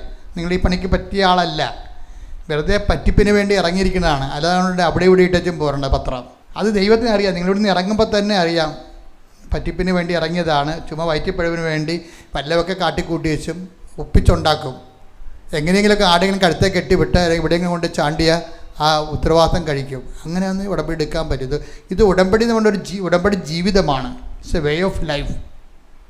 ഉടമ്പടി ജീവിതമാണ്. അപ്പോൾ ഉടമ്പടി കറക്റ്റായിട്ട് ജീവിക്കുന്ന ആൾക്കാരുണ്ട്. അവരുടെ സാക്ഷികൾ നിങ്ങൾ കേൾക്കണം. ഇപ്പം എന്താ പറയണത്, ഞാനും എൻ്റെ കുഞ്ഞുങ്ങളും കൂടി 25 കിലോമീറ്റർ നടക്കുമെന്നൊക്കെ പറയുമ്പോൾ എന്തൊരു സംഭവമാണ്. അപ്പോൾ എന്താ സംഭവം, അവർ ചെയ്യണ ഉടമ്പടിയിൽ അവർ ദൈവത്തിന് വേണ്ടി ജീവിക്കണത്. അപ്പോൾ എന്നിട്ട് ഒരു ദിവസം പറഞ്ഞു, കർത്താവെ കുഞ്ഞുങ്ങളെ വളർത്തണമല്ല എന്ന് പറയും. അത് സ്വകാര്യ സംഭാഷണമാണ്, ഉടമ്പടി ഭാഗമല്ല. കുഞ്ഞുങ്ങളെ വളർത്തിക്കൊണ്ട് വരണ്ടേ, അവളുടെ ഉത്തരവാദിത്തമല്ലേ ഇത്. കുഞ്ഞുങ്ങളെ വളർത്താനല്ല കർത്താവ് എന്ന് പറയുമ്പോൾ പെട്ടെന്ന് ആഴ്ച തന്നെ 2 PSC 2 കോൾ ഫോർ ചെയ്യും. 2 ജോലിയും കിട്ടും അവർക്ക്. അതിൽ ഏറ്റവും നല്ലൊരു ജോലി എടുക്കും. അവൾ ജോലിക്ക് കയറും. അപ്പോൾ എന്നാ പ്രസവിച്ച് പിറ്റേ ആഴ്ചയിൽ വരുമ്പോൾ ഇവള് കുറേ അകലെയാണ് ജോലി ചെയ്യണത്. കോഴിക്കോട് എവിടെയാണ് ജോലി. അപ്പോൾ അവിടെ നിന്ന് ഇവിടെ വരുമ്പോൾ എന്താ വിഷയം വെച്ചാൽ 3 കുഞ്ഞുങ്ങൾ, പിന്നെ അപ്പനും അമ്മയും ഇല്ലേ, പിന്നെ കാട് വേണം, ദുഷ്ടമൃഗങ്ങളുടെ ഉപദ്രവങ്ങളുണ്ട് അവിടെ. അപ്പോൾ നമുക്കൊരു മനസ്സിന് ഉറപ്പില്ല അവിടെ ജീവിക്കാൻ. അപ്പോൾ കർത്താവിനോട് പറയും. അപ്പോൾ ഒരു ദിവസം പറഞ്ഞ്, കർത്താവ് കുഞ്ഞുങ്ങളുമായിട്ട് ഇവിടെ എങ്ങനെ ജീവിക്കും, ഞാൻ പോയിട്ട് വരുമ്പോൾ ഇവരൊറ്റക്കാണല്ലോ ഇരിക്കണമെന്ന് പറയുമ്പോൾ ഉടനെ അടുത്ത ആഴ്ച പട്ടണത്തിൽ പോയി നല്ലൊരു വീട് സെറ്റ് ചെയ്ത് അപ്പോൾ തന്നെ അവർക്ക് കൊടുക്കും. അത്രയും സ്പീഡാണ് ഈ വിഷയം. അപ്പോൾ തന്നെ വീട് കണ്ടുപിടിച്ച് ഒരു 2 ആഴ്ചക്കുള്ളിൽ വീട് സെറ്റായി പോകും. അപ്പോൾ ഉടമ്പടി സ്പീഡാണ്. പക്ഷേ എന്താ പ്രശ്നം, നമ്മളെന്തുകൊണ്ട് നിങ്ങൾക്ക് സ്പീഡാകാത്തതെന്ന് വെച്ച് കഴിഞ്ഞാൽ നിങ്ങൾ ഈ ആനുകൂല്യത്തിൻ്റെ മേൽ തന്നെ കണ്ണ് വെച്ചുകൊണ്ടിരിക്കും. അതാണ് കുഴപ്പം. കർത്താവിനെയാണ് കണ്ണ് വെക്കേണ്ടത്. ശരിക്കും പറഞ്ഞാൽ കർത്താവിനെ കണ്ണ് വെച്ചുകൊണ്ടിരുന്ന ആനുകൂല്യം ഓട്ടോമാറ്റിക്കാണ് നടക്കും. ആനുകൂല്യത്തിൻ്റെ മേൽ കണ്ണ് വെച്ചുകൊണ്ടിരുന്നാൽ കർത്താവ് ഉണ്ടാകത്തില്ല, ആനുകൂല്യം ഉണ്ടാകത്തില്ല. അത് അറിയാൻ പാടില്ല. ഞാൻ നിങ്ങളെ കുറ്റപ്പെടുത്തുകയല്ല, അറിയാൻ പാടില്ല സംഭവിക്കണതാണത്. അത് ഉണ്ടാകണമെങ്കിൽ ഒരു മിനിമം പരിശുദ്ധാത്മാവ് ഉണ്ടാകണം നമുക്ക്. ആത്മീയ ജീവിതത്തിൻ്റെ ഒരു പ്രോബ്ലം എന്ന് പറയുന്നത്, നിങ്ങളെ ക്രിസ്തീയ ജീവിതം പ്രത്യേകിച്ച് ഈ നമ്മളെ ഇങ്ങനെ കറക്ഷൻ ചെയ്ത് അപ്പോഴപ്പോഴുള്ള ഓട്ടോമാറ്റിക് കറക്ഷനിലൂടെ കൊണ്ടുപോകുന്നതെല്ലാം പരിശുദ്ധാത്മാവെന്ന് പറയും. ഈശോ തരണമാണ് പരിശുദ്ധാത്മാവിനെ. അപ്പോൾ പരിശുദ്ധാത്മാവ് വിശ്വാസം സ്വീകരിച്ചാൽ, നമ്മളൊരു വിശ്വാസത്തിലേക്ക് ആയിക്കഴിയുമ്പോൾ നമ്മൾ അതിനു വേണ്ടി വിശുദ്ധിയോടെ ജീവിക്കാൻ തീരുമാനിച്ചാൽ ഓട്ടോമാറ്റിക്കായിട്ട് നമുക്ക് പരിശുദ്ധാത്മ തരും. നമുക്ക് വിശുദ്ധി കുറയാതിരിക്കാൻ വേണ്ടി പ്രത്യേകം ശ്രദ്ധിക്കണം. നിങ്ങളെ സംബന്ധിച്ചിടത്തോളം വിശുദ്ധി പോകാതിരിക്കാൻ സൂക്ഷിക്കണം. നിങ്ങൾക്ക് വിശുദ്ധിയോടെയാണ് നിങ്ങൾ ജീവിക്കണത്. കർത്താവെ എൻ്റെ ആത്മാവിനെ നയിക്കണമെന്ന് പറഞ്ഞാൽ നിങ്ങൾക്കറിയാമല്ലോ, ദൈവാത്മാവിനാൽ നയിക്കപ്പെടുന്നവരെ ദൈവത്തിൻ്റെ മക്കളാണ്. ശ്രുതിക്കട്ടെ, ഹല്ലേലൂയ ഹല്ലേലൂയ ഹല്ലേലൂയ. യേശുവേ നന്ദി, ഹല്ലേലൂയ ഹല്ലേലൂയ ഹല്ലേലൂയ. യേശുവേ സ്തുതി, hallelujah hallelujah. Hallelujah hallelujah hallelujah hallelujah. യേശുവേ ആരാധന ആരാധന. യേശുവേ നന്ദി, മഹത്വം മഹത്വം മഹത്വം. ആത്മാവാം ദൈവമേ എന്റെ ഉള്ളിൽ വസിക്കാവരേ. ദാഹിച്ചു നിന്നെ തേടുന്നു, സ്വർഗ്ഗം തുറന്നിരങ്ങി ദാഹിച്ചു നിന്നെ തേടുന്നു, സ്വർഗ്ഗം തുറന്നിരങ്ങി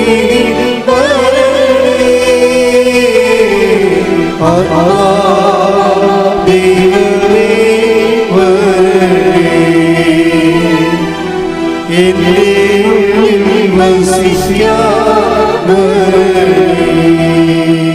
റോമ 8:14 ദൈവാത്മാവിനാൽ നയിക്കപ്പെടുന്നവരെല്ലാം ദൈവത്തിന്റെ പുത്രന്മാരാണ്. Praise the Lord. അപ്പോൾ ഇതിൻ്റെ ഒരു വിഷയം എന്ന് പറയുന്നത്, നമ്മൾ വിശുദ്ധിയിലാണ് പോകുന്നതെങ്കിൽ, കർത്താവിൻ്റെ വചനപ്രകാരമുള്ളൊരു വിശുദ്ധിയിലാണ് നമ്മൾ പോകുന്നതെന്നുണ്ടെങ്കിൽ ഓട്ടോമാറ്റിക്കായിട്ട് നമ്മൾക്ക് ദൈവാത്മാവിന് അർഹതയുള്ളവരാകും. അങ്ങനെ വരുമ്പോൾ നമ്മൾ ഒരു വഴികളിലൂടെ പോകുമ്പോൾ തന്നെ നമുക്ക് ആലോചന കിട്ടും. നീ ഇടത്തോട്ടോ വലത്തോട്ട് തിരിയുമ്പോൾ പിന്നിൽ നിന്നൊരു സ്വരം കേട്ടും ഇതാണ് വഴി, ഇതിലേ പോവുക എന്ന് പറയുമ്പോൾ നമുക്ക് കറക്റ്റ് ഡിസേൺമെൻറ്റും കറക്റ്റ് ഗൈഡൻസും നമുക്ക് കിട്ടും. അതുകൊണ്ട് ഈ വിശുദ്ധിയുടെ ഏറ്റവും വലിയ ഗുണം അതാ. കാര്യം വിശുദ്ധി വന്നാൽ കാര്യം അമ്മയോട് മംഗളവാർത്ത സമയത്ത് മാലാഖ പറയും, നീ ഗർഭം ധരിച്ചൊരു പുത്രനെ പ്രസവിക്കുമെന്ന് പറയുമ്പോൾ അമ്മ എന്താ പറയണത്? ഇതെങ്ങനെ സംഭവിക്കും? ഞാൻ പുരുഷനെ അറിയുന്നില്ലല്ലോ. അപ്പോൾ മാലാഖ പറയുന്ന ഒരു മറുപടി എന്താണ്? പരിശുദ്ധാത്മാവ് നിൻ്റെ മേൽ വരും, അതിൻ്റെ ശക്തി നിന്നിൽ പ്രവർത്തിക്കും.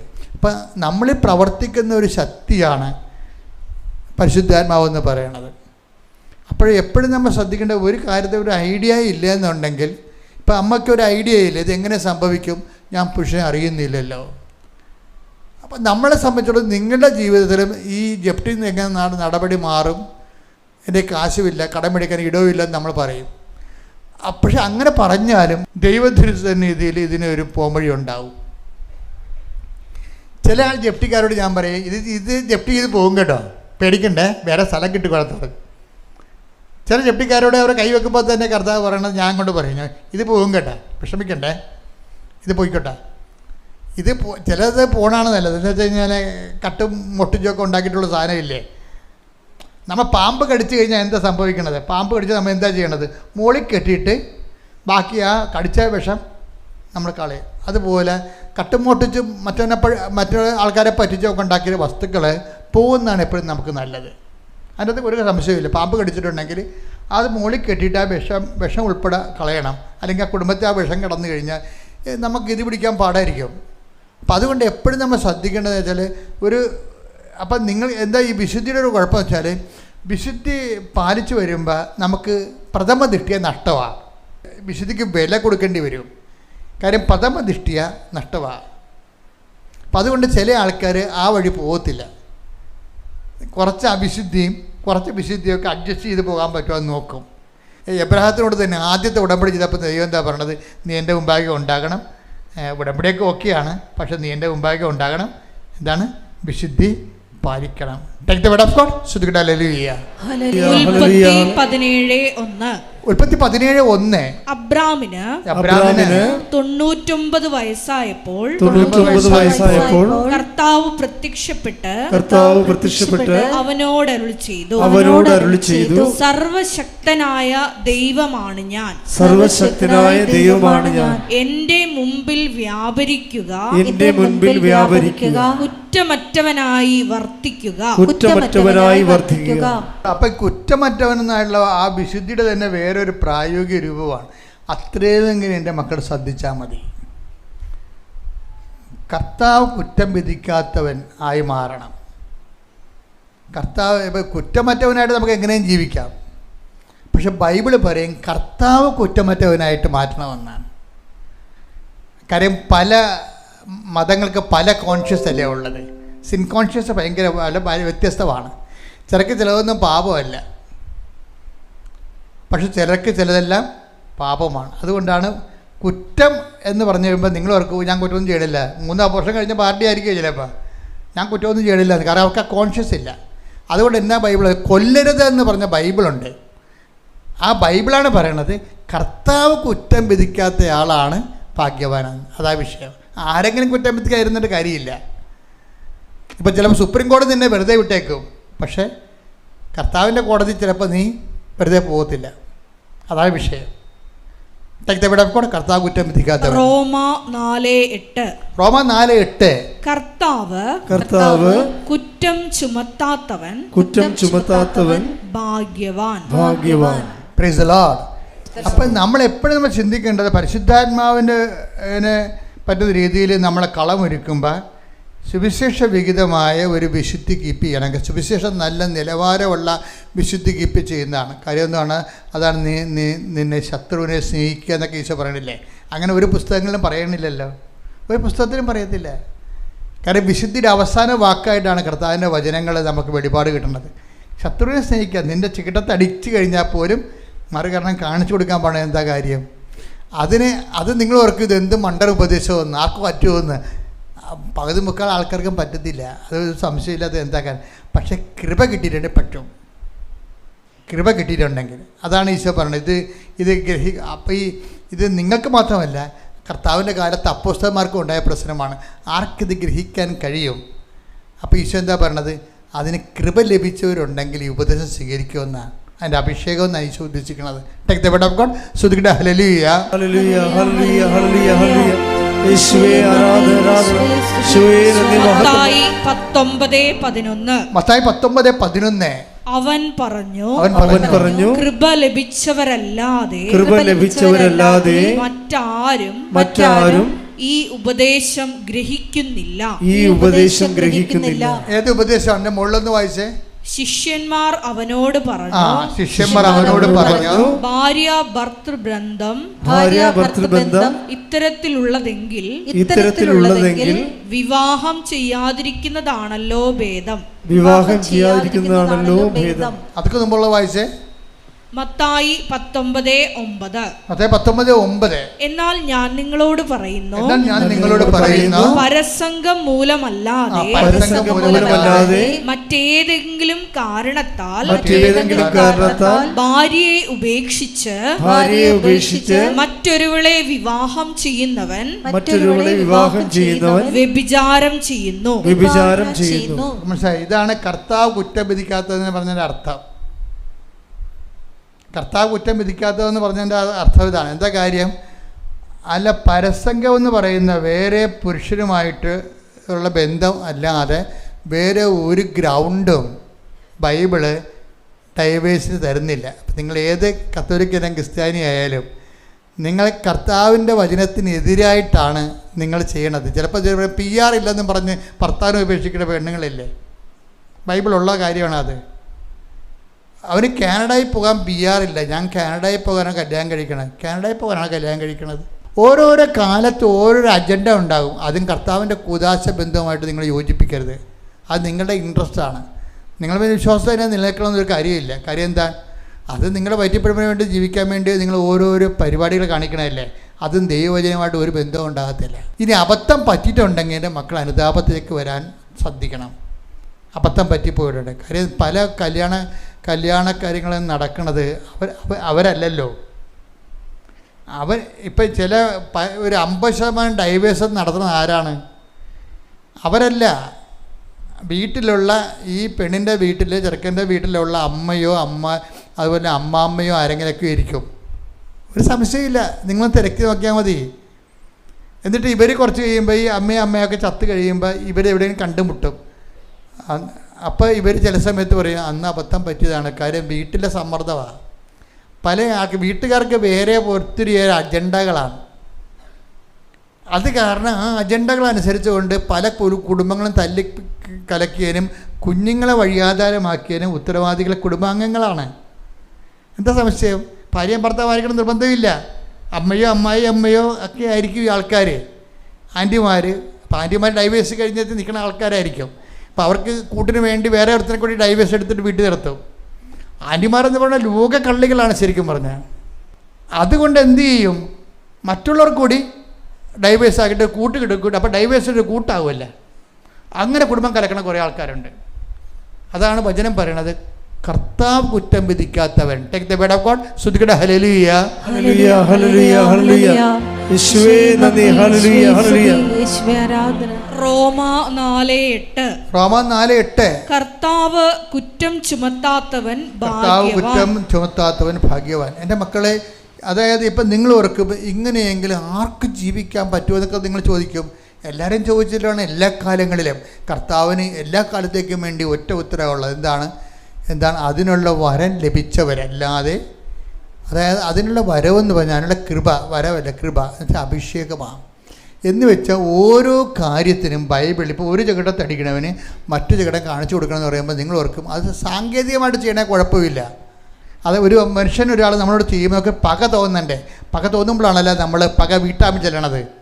പകയെന്ന് പറഞ്ഞ സാധനം ഉൽപ്പാദിപ്പിക്കപ്പെടത്തില്ല. അതിന് പകരം എന്ത് തോന്നും? ഈ സ്നേഹമായിരിക്കും നിറഞ്ഞു നിൽക്കണത്.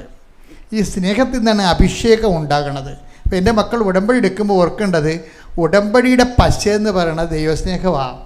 പശ പൊളിഞ്ഞു കഴിഞ്ഞാൽ തീർന്ന പരിപാടി.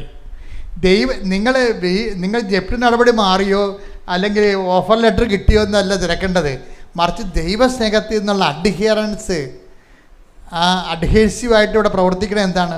പശയായിട്ട് പ്രവർത്തിക്കണത് എന്താണ്? ദൈവസ്നേഹമാണ്. ദൈവസ്നേഹമാണ് മറ്റുള്ള ഉപദ്രവം നമുക്ക് പക തോന്നാത്തതിൻ്റെ കാരണം. നിങ്ങൾക്ക് പക തോന്നിയാൽ അതിൻ്റെ അർത്ഥം ദൈവസ്നേഹം പറ്റിപ്പോയെന്ന് അർത്ഥം. മനസ്സിലായില്ലേ? അത് ഭയങ്കര അപകട മേഖലയിലാണ്. ഒരു യന്ത്രത്തിൻ്റെ ഗ്രീസ് തീർന്നു പോയാൽ എന്തു ചെയ്യും?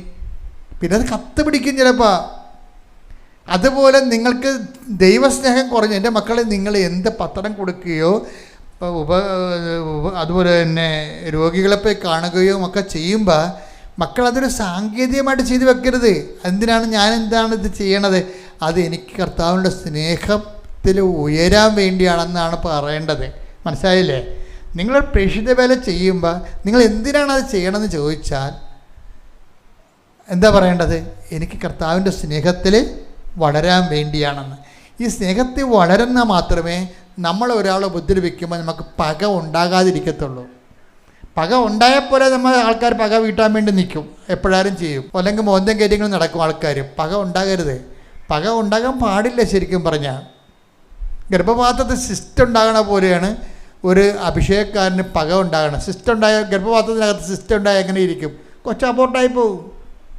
അതുപോലെ തന്നെയാണ് പകയെന്ന് പറയുന്ന സംഭവം. അപ്പം അതറിയണമെങ്കിൽ എന്താ വിഷയം എന്നറിയാവോ? അതായത് നമ്മൾക്ക് ഇതിൻ്റെ ഒരു അനോയിൻറ്റിങ് കിട്ടിയാൽ, ഒരു അഭിഷേകം കിട്ടിയാൽ, നമ്മൾ മറ്റുള്ളവർ നമ്മളെ ഉപദ്രവിച്ചാലും നമുക്കത് ഫീൽ ചെയ്യത്തില്ല. ഫീലിങ്ങിലാണ് വിഷയം മുഴുവൻ ഇരിക്കുന്നത്. ഫീലിംഗ് എവിടെ നിന്നാണ് വരണത്? അതിൻ്റെ മാസ്റ്റർ ഫീലിംഗ് ഉണ്ട്. അതിൻ്റെ ഗുണമോ ദോഷമോ ആണ് നെഗറ്റീവ് ഫീലിംഗ് എന്ന് പറയണത്. മാസ്റ്റർ ഫീലിംഗ് എന്താണ്? ദൈവസ്നേഹമാണ്. ദൈവസ്നേഹത്തിൻ്റെ കുറവോ കൂടുതലോ ആണ് പിന്നീട് പകയോ പൗശന്യമോ അസൂയോ ഒക്കെ ആയിട്ട് നെഗറ്റീവ് ഫീലിംഗ് വരണത്. അപ്പോൾ എൻ്റെ മക്കൾ എവിടെയാണ് കൂടുതൽ നിങ്ങൾ ചെയ്യുന്ന ഉപവിപ്രവർത്തനങ്ങളും പ്രേക്ഷിത പ്രവർത്തനങ്ങളും ചെയ്യണത് എന്താണ്? അതിലൂടെ നിങ്ങൾ ദൈവസ്നേഹം അപ്ഡേറ്റ് ചെയ്യണം. ഓരോ ദിവസവും ദൈവസ്നേഹം വളരണം. എന്താ കാര്യം എന്നറിയാം? ഇപ്പം ഞാനൊരു കാര്യം ചെയ്യട്ടെ നിങ്ങളോട്. ആ ഒരു ഭാഗം എടുത്തേ. 29:20 ശ്രുതികട്ടെ. ഹല്ലേലൂയ ഹല്ലേലൂയ ഹല്ലേലൂയ ഹല്ലേലൂയ. യേശുവേ നന്ദി. Hallelujah hallelujah. യേശുവേ ആരാധന ആരാധന ആരാധന ആരാധന യേശുവേ ആരാധന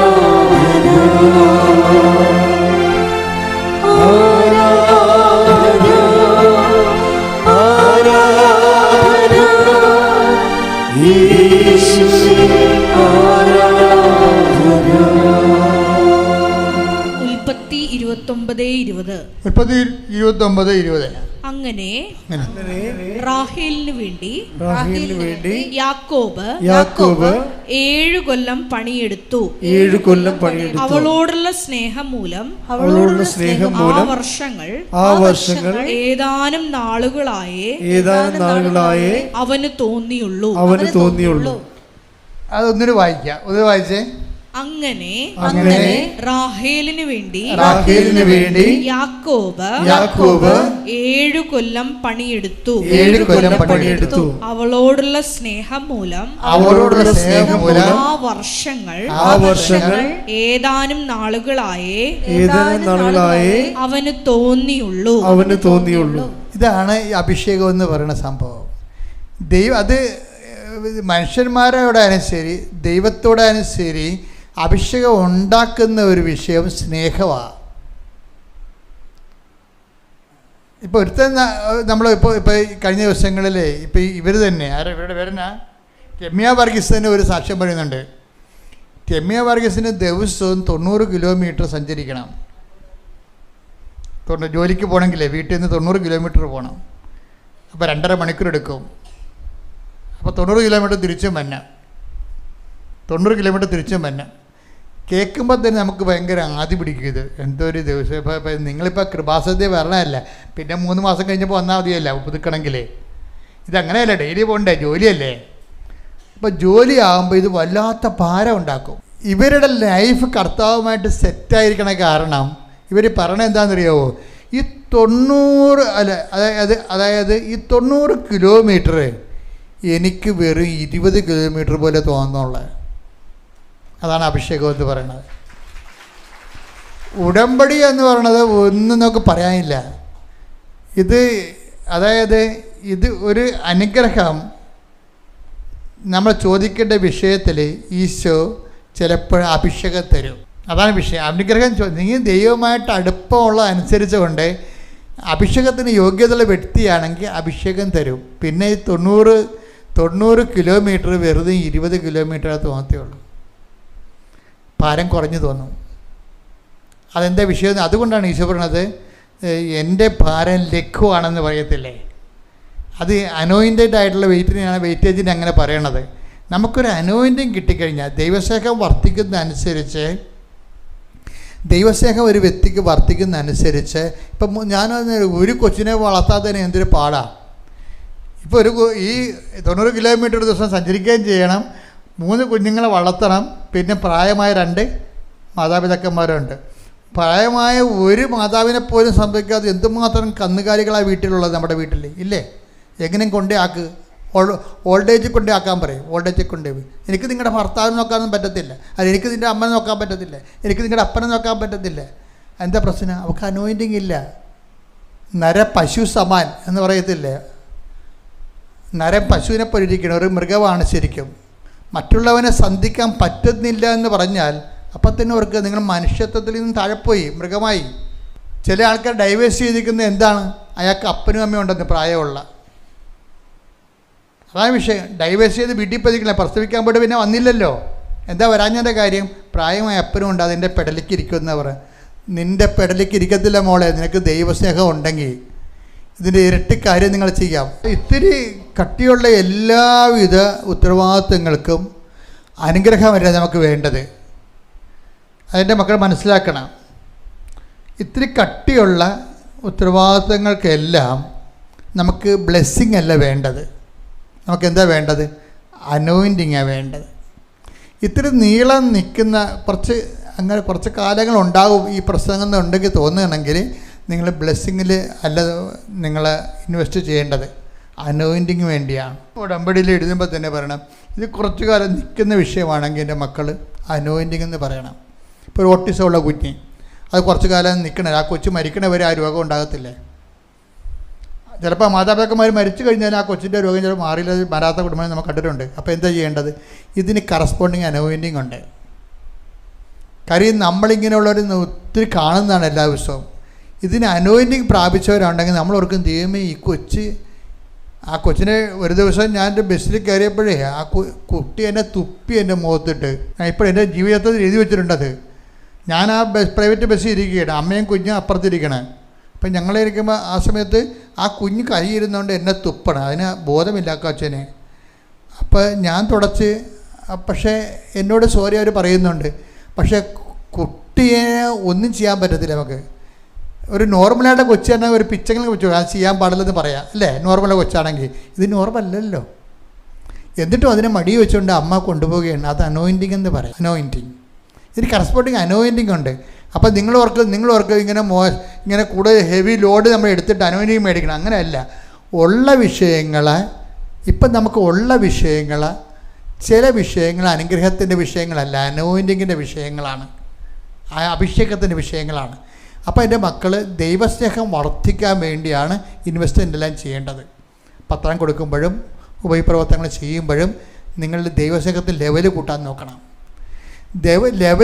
ദൈവസ്നേഹത്തിൽ ലെവൽ കൂട്ടാതെ ജീവിതത്തോടുള്ള കൂടുതൽ ആസക്തികൾ വർദ്ധിപ്പിച്ച് കഴിഞ്ഞാൽ നിങ്ങൾക്കിത് ഭാരമായി വരും. ഇപ്പോൾ ഈശോ പറഞ്ഞില്ലേ, നിങ്ങളോടുകൂടെ 1 മൈൽ പോകാൻ ആഗ്രഹിക്കുന്നതിൻ്റെ കൂടെ നിങ്ങൾ 2 മൈൽ പോകണമെന്ന്. അപ്പം അങ്ങനെ പറഞ്ഞപ്പോൾ നിങ്ങൾ ഓർക്കും ഒരു ഭാരം നമ്മുടെ പെട്ടയ്ക്ക് തന്നതാണോ എന്ന് വിചാരിക്കും. നിങ്ങളോട് കൂടെ ഈശോ അങ്ങനെ പറഞ്ഞില്ലേ? പറഞ്ഞ വചനെടുത്ത് ശ്രദ്ധിക്കട്ടെ. ഹല്ലേലൂയ, മത്തായി 5:40-41. മത്തായി 5:40-41. നിന്നോട് വ്യവഹരിച്ച് നിന്റെ ഉടുപ്പ് കരസ്ഥമാക്കാൻ ഉദ്യമിക്കുന്നവന് മേലങ്കി കൂടി കൊടുക്കുക. 1 മൈൽ ദൂരെ പോകാൻ നിന്നെ നിർബന്ധിക്കുന്നവനോടുകൂടി 2 മൈൽ ദൂരം പോവുക. അപ്പൊ നിങ്ങൾ ഓർക്ക് ഇത് നടക്കാത്ത കാര്യമാണ്. ഇതെങ്ങനെ 1 മൈൽ പോലും പോകാൻ പറ്റണില്ല, പിന്നെ 2 മൈൽ പോകണമെന്ന് ചോദിക്കും. പക്ഷേ എന്താ പ്രശ്നം വെച്ച് കഴിഞ്ഞാൽ ഇതിൻ്റെ അനോയിൻറ്റിങ്ങിലേക്ക് പോകാനാണ് ഈശോ പറയണത്. കാര്യം അങ്ങനെ അനോയിൻറ്റിങ് കിട്ടിക്കഴിഞ്ഞാൽ 1 മൈൽ ആവശ്യപ്പെടുന്നതിന് കൂടെ നമ്മൾ 2 മൈൽ പോയാലും നമുക്ക് 2 കിലോമീറ്ററേ ഫീൽ ചെയ്യത്തുള്ളൂ. അതാണ് അതിൻ്റെ വിഷയം. കാര്യം അത് ലെവല് വേറെയാണ്. ബൈബിള് വേറെ ആയതുപോലെ തന്നെ ഇതിൻ്റെ ലെവലും വേറെയാണ്. നിങ്ങളോട് ഇപ്പോൾ 2 മൈൽ, ഇപ്പം നിങ്ങളവർക്ക് മൈല് നടക്കണ കാര്യമാണ് അച്ഛൻ പറഞ്ഞത്, നടക്കണ കാര്യമല്ല. മറിച്ച് നമ്മുടെ ജീവിതത്തിലൊരു ഭാരം വന്നാൽ, ഇപ്പോൾ ഒരു കൊച്ചിനാണ് കുഴപ്പമെന്ന് വിചാരിച്ചോ, അപ്പോൾ നിനക്കിത് ദൈവമേ ഇത് ചത്ത് കിട്ടി വെച്ച ഭാഗ്യമായിരുന്നു നമ്മൾ ഓർക്കും. അപ്പോഴേക്കും നമ്മളൊരു വഴി കാണുന്ന 2 കുഞ്ഞുങ്ങൾക്ക് കുഴപ്പമുള്ള അമ്മമാരെ കാണുന്നത്. ഞാനൊരു വീട്ടിൽ ചെന്നപ്പോൾ എനിക്ക് സങ്കടം തോന്നിപ്പോയി.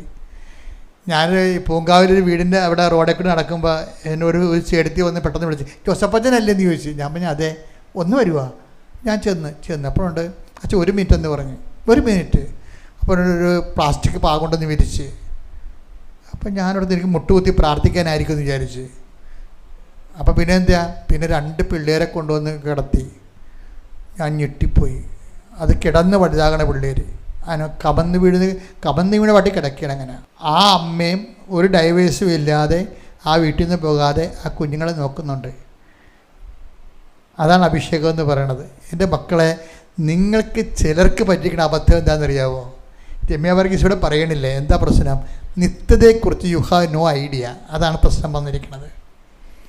നിത്യതയെക്കുറിച്ച് ആശയം ഉണ്ടെങ്കിൽ അപ്പായുമായിട്ട് കണക്റ്റഡ് ചെയ്ത് ഈശോ കണക്ട് ചെയ്ത് തരും. നിങ്ങൾ നിത്യതയെക്കുറിച്ച് നിങ്ങൾക്ക് കൂടുതൽ നിങ്ങൾക്ക് ബോധമുണ്ടെങ്കിൽ ബോധം വളരുന്നതനുസരിച്ചുകൊണ്ട് ഈശോ അപ്പായുമായിട്ട് കണക്ട് ചെയ്ത് തരും. അപ്പായുമായിട്ട് കണക്ട് ചെയ്താൽ ശരിക്കും പറഞ്ഞാൽ അനോയിൻറ്റിങ് തുടങ്ങുന്നത് അങ്ങനെയാണ്, പതുക്കെ. കാര്യം ത്രിത്വിക ദൈവം നമ്മളിൽ ഇറങ്ങി വസിക്കുമ്പോഴാണ് ഈ അനോയിൻറ്റിങ് നമുക്ക് ഫീൽ ചെയ്യണത്. കാര്യം എന്ത് ക്ലേശമായാലും നമ്മൾ പുഷ്പം പോലെ എടുക്കും. എന്താണ്? ദൈവത്തിൻ്റെ സ്നേഹത്തിൽ നമ്മൾ നിറയും. ഉടമ്പടി എന്ന് പറയുമ്പോൾ ഇപ്പോൾ രമ്യ വർഗീസ് ഞാനങ്ങ് ഓർക്കുക, നിങ്ങളൊന്ന് ഓർത്ത് നോക്കിയേ. അവരുടെ ഓരോ കാര്യവും ഓർത്ത് കഴിഞ്ഞാൽ അവരുടെ ലൈഫൊന്ന് നോക്കിയേ. ഹസ്ബൻഡ് ഇല്ല, നല്ല ചെറുപ്പക്കാരത്തിയാണേ. അവരുടെ ലൈഫിൽ നിന്നാണ് ഹസ്ബൻഡ് പോയിരിക്കണത്. അപ്പം അതുപോലെ ആ ഒരു അവസ്ഥയിൽ നിന്ന് പിന്നീടുണ്ടാകുന്ന ജീവിത പ്രശ്നങ്ങളൊക്കെ എങ്ങനെയാണ് ഇവർ കൈകാര്യം ചെയ്യണത്? ഇനി ഇവർ ദൈവവുമായിട്ട് ഇങ്ങനെ ജീവിക്കുന്ന കാരണം, ഇവർ ആത്മീയത സത്യസന്ധമായത് കാരണം ദൈവം എല്ലാ കാര്യവും അവർക്ക് ചെയ്തു കൊടുക്കും. അതിൽ 2 ആഴ്ചക്കുള്ളിൽ വീട് കിട്ടിയെന്ന് പറഞ്ഞാൽ അവർ പട്ടണത്തിൽ പോകുന്ന, ആ കാട്ടിൽ നിന്ന് പോകുന്നവർ, പട്ടണത്തിലോട്ട് പോകുന്നവർ, അവിടെ എല്ലാ ആശങ്കയും മാറി അവിടെ ലൈഫ്, അവരുടെ വഴി. ഇപ്പോൾ അവർ പറയണതെന്ന് വെച്ചാൽ ഒരു വാക്കൊരു പറഞ്ഞിട്ടുണ്ട്, അതായത് എൻ്റെ ശക്തി, അതായത് ഈ എല്ലാ വിഷയവും അവർ ആക്ടിവേറ്റ് ചെയ്യണത് ഉടമ്പടി നേർച്ച വസ്തുക്കൾ വെച്ചാണ്. ഉടമ്പടി നേർച്ച വസ്തുക്കളെ വെച്ച് അവർ പറയുന്നതെന്നറിയാമോ? അതായത് ഉടമ്പടി വസ്തുക്കൾ ഉപയോഗിച്ച് ആണ് ഞാൻ ശക്തി പ്രാപിക്കണമെന്നാണ്. ഉടമ്പടി നേർച്ച വസ്തുക്കൾ ഉപയോഗിച്ചാണ് ഞാൻ ശക്തി പ്രാപിക്കണമെന്ന്. എന്തങ്ങനെ പറയാൻ കാരണം വെച്ച് കഴിഞ്ഞാൽ, നിങ്ങൾക്കറിയാമല്ലോ ഉടമ്പടിയിൽ അതൊരു ഡെലിവറൻസ് ബ്ലെസ്സിങ്സാണ് കൊടുക്കുന്നത്. ആ നേർച്ച വസ്തുക്കളിലെല്ലാം കുർബാന ചൊല്ലിക്കഴിഞ്ഞതിന് ശേഷം പ്രത്യേകം മുറി വെച്ച നേർച്ച വസ്തുക്കളെ ഡെലിവറൻസ് ബ്ലെസ്സിങ് ചെയ്യും. അതതിൻ്റെ പവർ ഇൻകൾക്കേറ്റ് ചെയ്യുന്ന ബ്ലെസ്സിങ്സാണത്.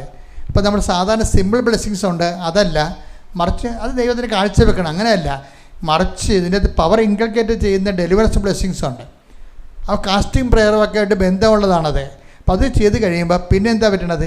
നമ്മളും വിശ്വാസ പ്രമാണം ചൊല്ലി അത് പ്രയോഗിച്ച് കഴിയുമ്പോൾ വിശ്വാസ പ്രയോഗമാകണത്. വിശ്വാസം നമുക്ക് പ്രഖ്യാപിക്കാം, വിശ്വാസം പ്രാർത്ഥനയിലേക്ക് എക്സ്പ്രസ് ചെയ്യാം. പിന്നെ എന്താ? വിശ്വാസ പ്രയോഗം. ഏറ്റവും കൂടുതൽ വിശ്വാസ പ്രയോഗം ഉള്ളത് ഉടമ്പടിയിലാണ് ശരിക്കും പറഞ്ഞാൽ. ഇപ്പോൾ ഇവർ തന്നെ ഒരു വീട് കണ്ട്, ആ വീട് കണ്ടപ്പോഴെന്തുകൊണ്ടാണ് നമ്മൾ ചില ആൾക്കാർ 50 വീട് കാണത്തില്ലേ? 50 വീട് കണ്ടാലും ഒന്നും ഉറക്കത്തില്ല.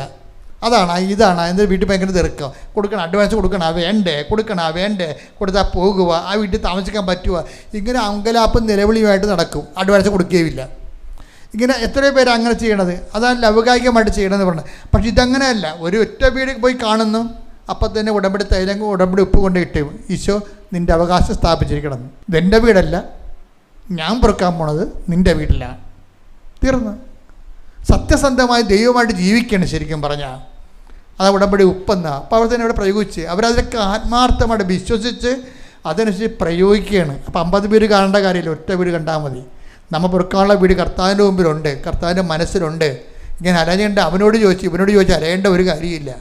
ആത്മാവ് നയിക്കപ്പെടുമ്പോൾ കറക്റ്റ് സ്ഥലത്തേക്ക് നമ്മളത് ദൈവം കൊണ്ടുപോകും. അതിൻ്റെ സാധ്യത വരെ ഉടമ്പടിയിലുണ്ട്. എൻ്റെ മക്കൾ അച്ഛൻ്റെ സുവിശേഷ വേല കേട്ടിട്ട് പതുക്കെ ഇതിലേക്ക്, ഈ അനോയിൻറ്റിങ്ങിലേക്കും കർത്താവിൻ്റെ കൃപയിലേക്കും വരാൻ അനുഗ്രഹത്തിനൊപ്പം തന്നെ അഭിഷേകം നേടിയെടുക്കാൻ വേണ്ടി ബോധപൂർവ്വം ശ്രമിക്കണം. പരിശുദ്ധ പരമാ ദിവ്യ കാരുണ്യത്തിന് ആരാധനയും സ്തുതിയും പുകഴ്ചയും ഉണ്ടായിരിക്കട്ടെ. പരിശുദ്ധ പരമാ ദിവ്യ കാരുണ്യത്തിന് ആരാധനയും സ്തുതിയും പുകഴ്ചയും ഉണ്ടായിരിക്കട്ടെ. പരിശുദ്ധ പരമാ ദിവ്യ കാരുണ്യത്തിന് ആരാധനയും സ്തുതിയും പുകഴ്ചയും ഉണ്ടായിരിക്കട്ടെ. നമുക്കെല്ലാവർക്കും കൃപാസനം പ്രത്യക്ഷീകരണ മധ്യസ്ഥ പ്രാർത്ഥന ഏറ്റുചൊല്ലി പ്രാർത്ഥിക്കാം. അമ്മേ പരിശുദ്ധ അമ്മേ, ദൈവമാതാവേ, കൃപാസനത്തിലൂടെ ഞങ്ങൾക്കും ഞങ്ങളുടെ ദേശത്തിനും അമ്മ മധ്യസ്ഥം തേടി തന്ന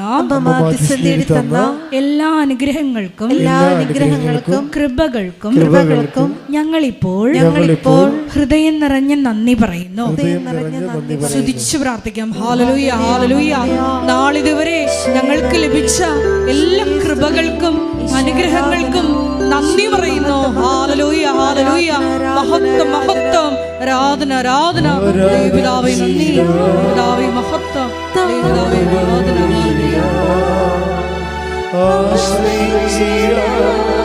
ദിവ്യകാരുണ്യത്തെ ആരാധിച്ചിടാം,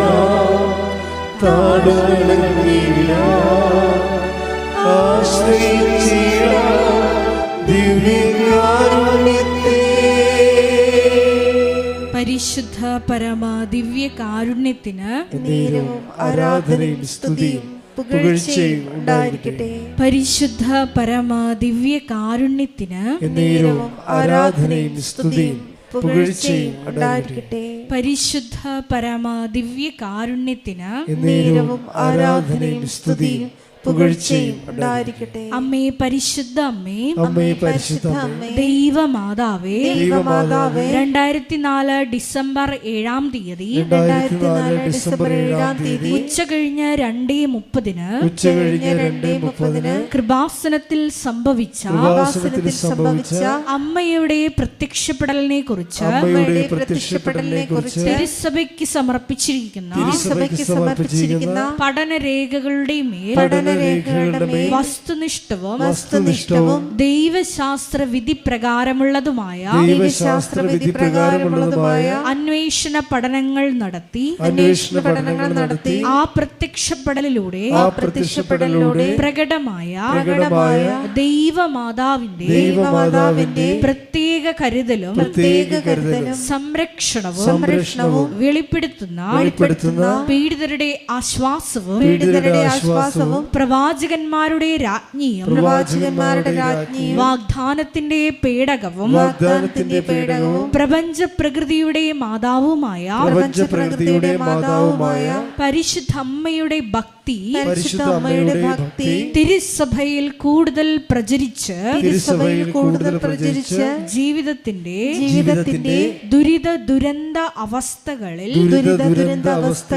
അകപ്പെട്ട് കഴിയുന്ന അനേകായിരം മക്കൾക്ക് ദൈവത്തിന്റെ സാന്നിധ്യവും സന്ധിപ്പും കൂടുതൽ അനുഭവിക്കുക വഴി ആത്മീയ വിശുദ്ധിയും ദൈവശക്തിയും കൈവരിക്കുവാൻ ഞങ്ങളുടെ കുടുംബങ്ങളെ ഇടയാക്കണമേ. സ്തുതിച്ചു പ്രാർത്ഥിക്കാം. ഹല്ലേലൂയ, ഹല്ലേലൂയ, ഹല്ലേലൂയ.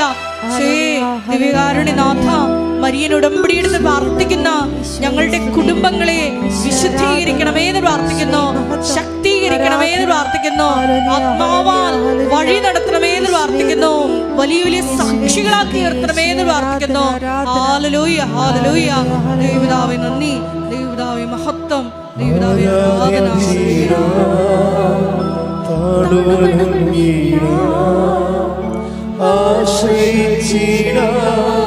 ദിവ്യകാരുണ്യത്തെ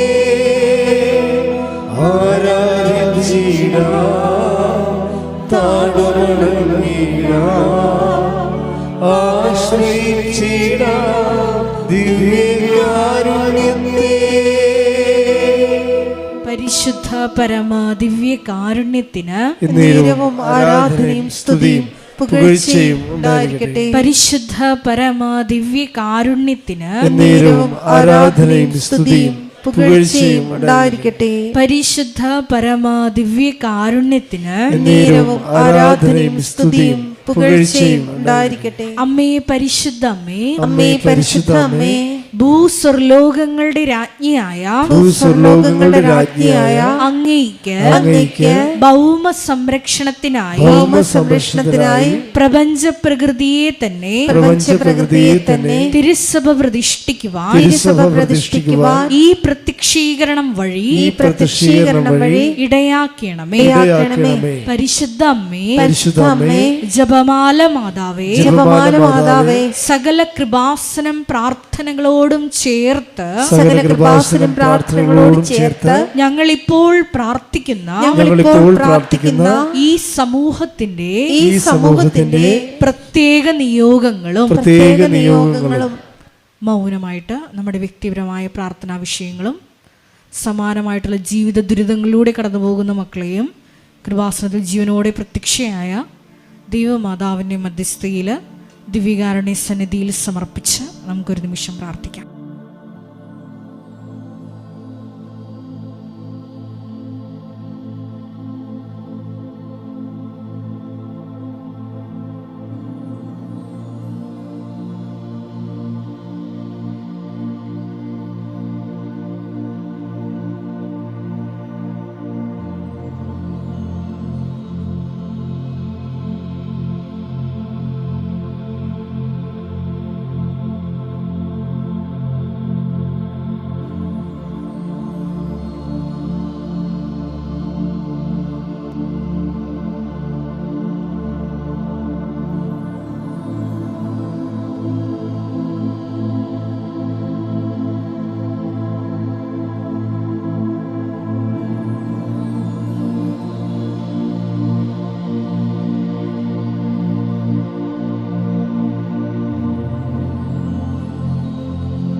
അമ്മയുടെ പ്രത്യക്ഷീകരണത്തിന്റെ ഈ അനുഗ്രഹവേളയിൽ ഞങ്ങൾക്ക് സാധിച്ചു തരുവാൻ കനിയണമേ. ആമേൻ. സ്തുതിച്ചു പ്രാർത്ഥിക്കാം. ഹല്ലേലൂയ, ഹല്ലേലൂയ, ഹല്ലേലൂയ, ഹല്ലേലൂയ. ഒരിക്കൽ കൂടി നാളിതുവരെ കൃപാസനത്തിൽ വന്ന് മരിയൻ ഉടമ്പടിയെടുത്ത് പ്രാർത്ഥിച്ചു പോയിട്ടുള്ള മുഴുവൻ മക്കളെയും, ഓൺലൈനായി ഉടമ്പടിയെടുത്ത് പ്രാർത്ഥിക്കുന്ന മക്കളെയും, ലൈറ്റ് ക്യാൻഡിൽ പ്രയർ വഴിയായിട്ടും അവർ ഡെയിലി ബ്രെഡ് പ്രാർത്ഥനയിലൂടെയും എല്ലാം തങ്ങളുടെ നിയോഗങ്ങൾ സമർപ്പിക്കുന്ന ഓരോ മക്കളുടെയും വ്യക്തിപരമായ ആവശ്യങ്ങളെ ഞങ്ങൾ ഈ അൾത്താരയിൽ സമർപ്പിച്ച് പ്രാർത്ഥിക്കുന്നു. ഏറെ പ്രത്യേകമായിട്ട് ജീവിത ദുരിതങ്ങളിലൂടെ കടന്നു പോകുന്ന മക്കളുടെ പ്രത്യേകമായ നിയോഗങ്ങളെ ഈ അൾത്താരയിൽ സമർപ്പിച്ച് പ്രാർത്ഥിക്കുന്നു. ഗുരുതരമായിട്ടുള്ള രോഗാവസ്ഥകളിലൂടെ കടന്നു പോകുന്ന മക്കളെ ഈ അൾത്താരയിൽ സമർപ്പിച്ച് പ്രാർത്ഥിക്കുന്നു. കടഭാരത്താൽ വലയുന്നവരെയും, ജോലി ഇല്ലാതെ വിഷമിക്കുന്നവരെയും, വിവാഹബന്ധം പിരിഞ്ഞു നിൽക്കുന്നവരെയും, മക്കളില്ലാതെ വിഷമിക്കുന്ന ദമ്പതികളെയും, കുഞ്ഞു മക്കളെയും പ്രത്യേകമായിട്ട് സമർപ്പിച്ച് പ്രാർത്ഥിക്കുന്നു. ഇതിന്റെ ശക്തി എല്ലാ മേഖലകളിലും ഈ ആരാധനയുടെ യോഗ്യതയാൽ പ്രകടമാക്കണമേ എന്ന് പ്രാർത്ഥിക്കുന്നു. കൃപാസനത്തിൽ നടന്ന പരിശുദ്ധ അമ്മയുടെ പ്രത്യക്ഷീകരണ സ്ഥിരീകരണത്തിനായി മക്കളുടെ നിയോഗങ്ങളെ ഏറ്റെടുക്കണമേ എന്ന് പ്രാർത്ഥിക്കുന്നു. ഹല്ലേലൂയ, ഹല്ലേലൂയ, ഹല്ലേലൂയ. മഹത്വം, മഹത്വം, ആരാധന, ആരാധന. ഹല്ലേലൂയ, ഹല്ലേലൂയ, ഹല്ലേലൂയ.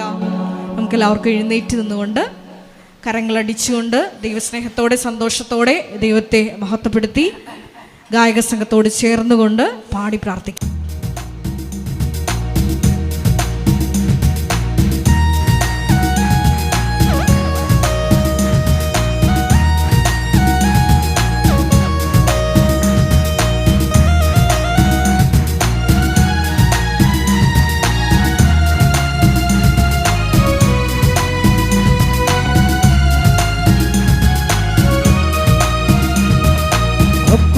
അപ്പസ്തോലനാരാധിച്ചൊരു പരിശുദ്ധാത്മാവേ, വിശ്വാസത്താൽ അങ്ങേ ഞങ്ങൾ ആരാധിക്കുന്നു.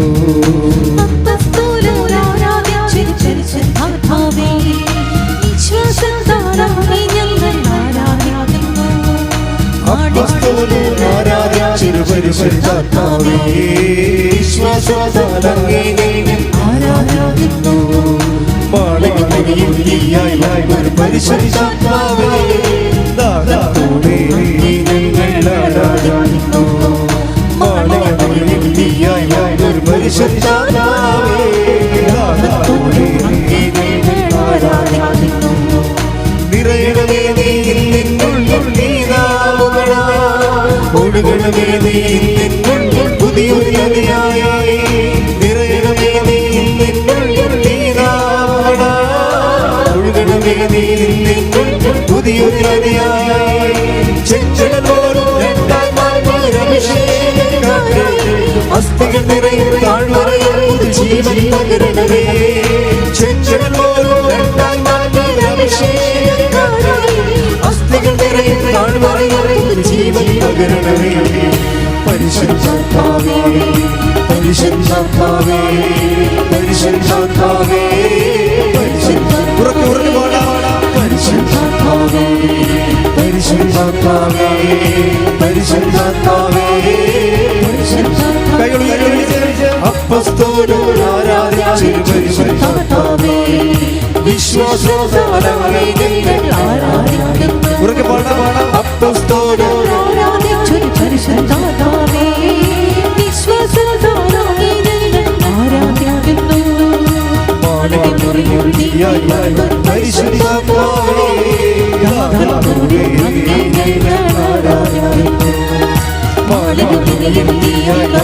പരിശുദ്ധാത്മാവേ സ്തുതിക്കട്ടെ ഹല്ലേലൂയ ഹല്ലേലൂയ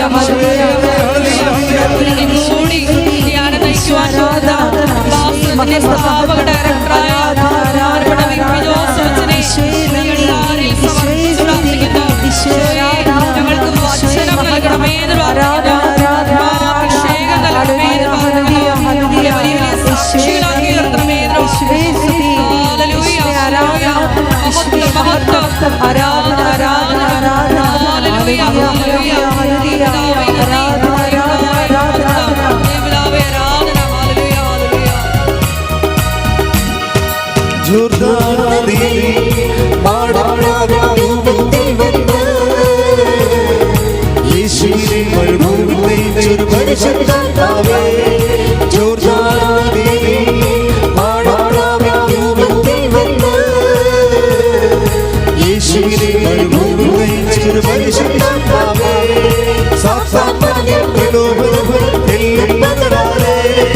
അഭിഷേകത്തോടെ പരിശുദ്ധാത്മാവേ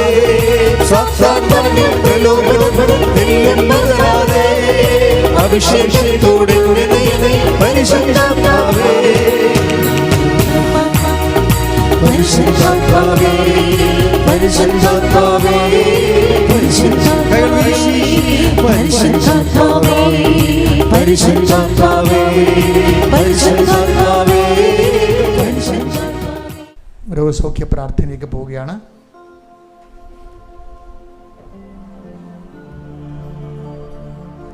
വലിയ നല്ല സമയമാണ്. രോഗികൾ അവരുടെ രോഗമുള്ളിടത്ത് കൈകൾ വെക്കണം.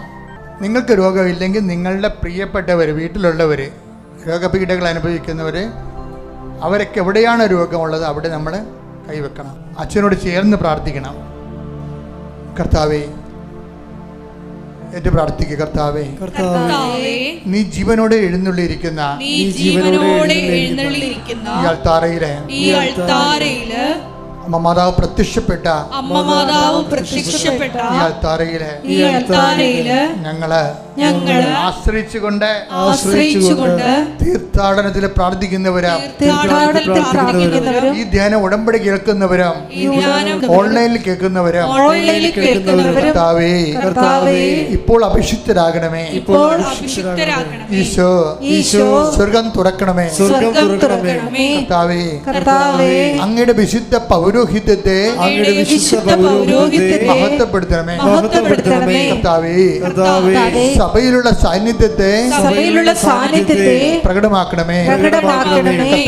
കർത്താവേ, ഞങ്ങൾ ആർക്കു വേണ്ടി പ്രാർത്ഥിക്കുന്നുവോ, ഞങ്ങൾ ഏത് രോഗത്തിന് വേണ്ടി പ്രാർത്ഥിക്കുന്നുവോ, ആ ശരീരത്തിന്റെ അവസ്ഥകളെ ദൈവമേ അങ്ങയുടെ തിരുമുറിവാർന്ന വലതുകരത്താൽ അണിപ്രതാർന്ന അത്ഭുതകരത്താൽ ഇപ്പോൾ സ്പർശിക്കണമേ. ഇപ്പോൾ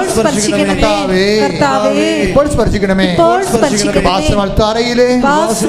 ജീവനോടെ പ്രത്യക്ഷപ്പെട്ട അമ്മയുടെ പ്രത്യക്ഷീകരണത്തിന്റെ സാക്ഷികളാകാൻ ആഗ്രഹിച്ചുകൊണ്ട് ഞങ്ങൾ പ്രാർത്ഥിക്കുന്ന യേശുവിന്റെ നാമത്തിലെ മാരക രോഗങ്ങള്, യേശുവിന്റെ നാമത്തിലെ വേദികള് മാറി പോകട്ടെ.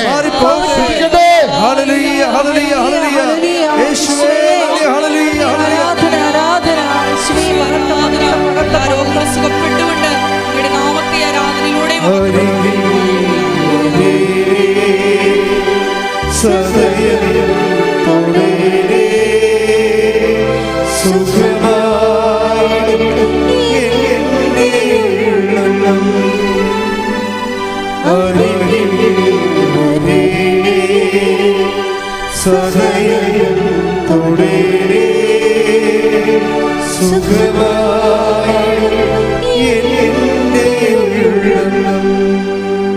എൻ്റെ മക്കള് ജോലിയില്ലാത്തവര്,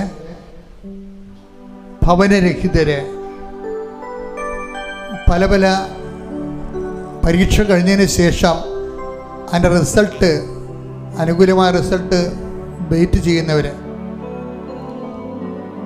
ചില സ്കൂളുകളിലെ കോളേജുകളിലും അഡ്മിഷൻ കിട്ടാതിരിക്കുന്ന മക്കൾ, അവരുടെ മാതാപിതാക്കന്മാർ, വിസ പുതുക്കി കിട്ടാൻ വേണ്ടി വേദനയോടെ പ്രാർത്ഥിക്കുന്നവർ, അവരുടെ മാതാപിതാക്കന്മാർ,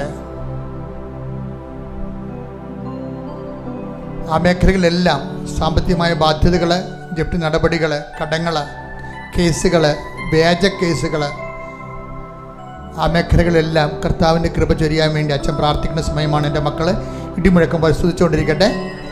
കർത്താവിൽ നിൻ്റെ ഉന്നതമായ നാമത്തിന് സ്വസ്ഥം ചെയ്യുന്നു.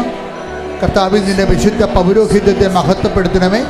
കർത്താവിൽ സഭയിലുള്ള സാന്നിധ്യം ദൃഢമാക്കണമേ. ജപ്തി നടപടികൾ, കർത്താവെ ജോലിയില്ലാത്ത അവസ്ഥകൾ, വിദേശ ജോലികൾ, വിദേശ യാത്രകൾ, വിസ പുതുക്കി കിട്ടാത്ത അവസ്ഥകൾ, വിവാഹം ഒത്തുവരാത്ത അവസ്ഥകൾ, മക്കളില്ലാത്ത അവസ്ഥകൾ, ജീവിതമാർഗം മുട്ടിപ്പോയ അവസ്ഥകൾ, വരുമാനമാർഗം അടഞ്ഞുപോയ അവസ്ഥകൾ, യേശുക്രിസ്തുവിന്റെ നാമത്തിൽ എല്ലാ ജീവ ദുരിതങ്ങൾ, ജീവ തടസ്സങ്ങൾ കർത്താവിന്റെ നാമത്തിൽ മാറിപ്പോകട്ടെ.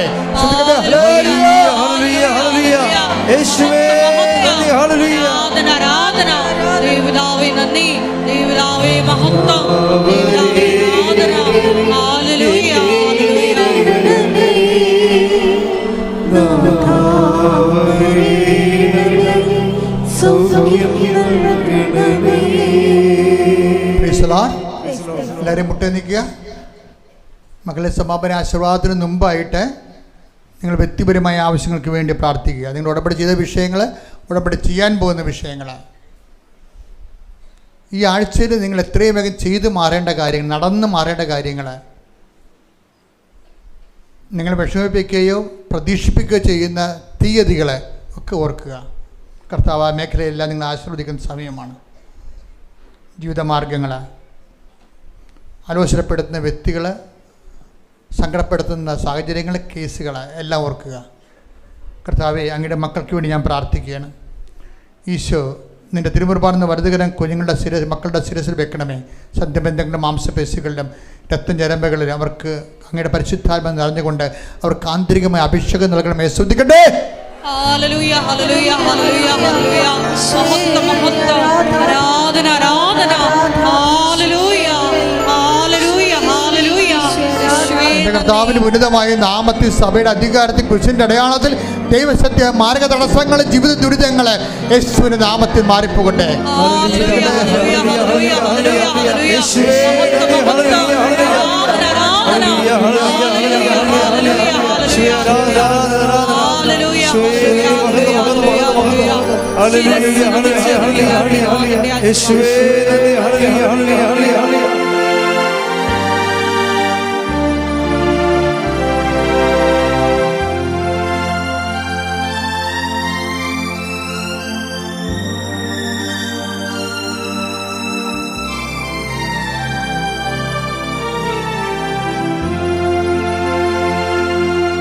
പരിശുദ്ധ പരമമാ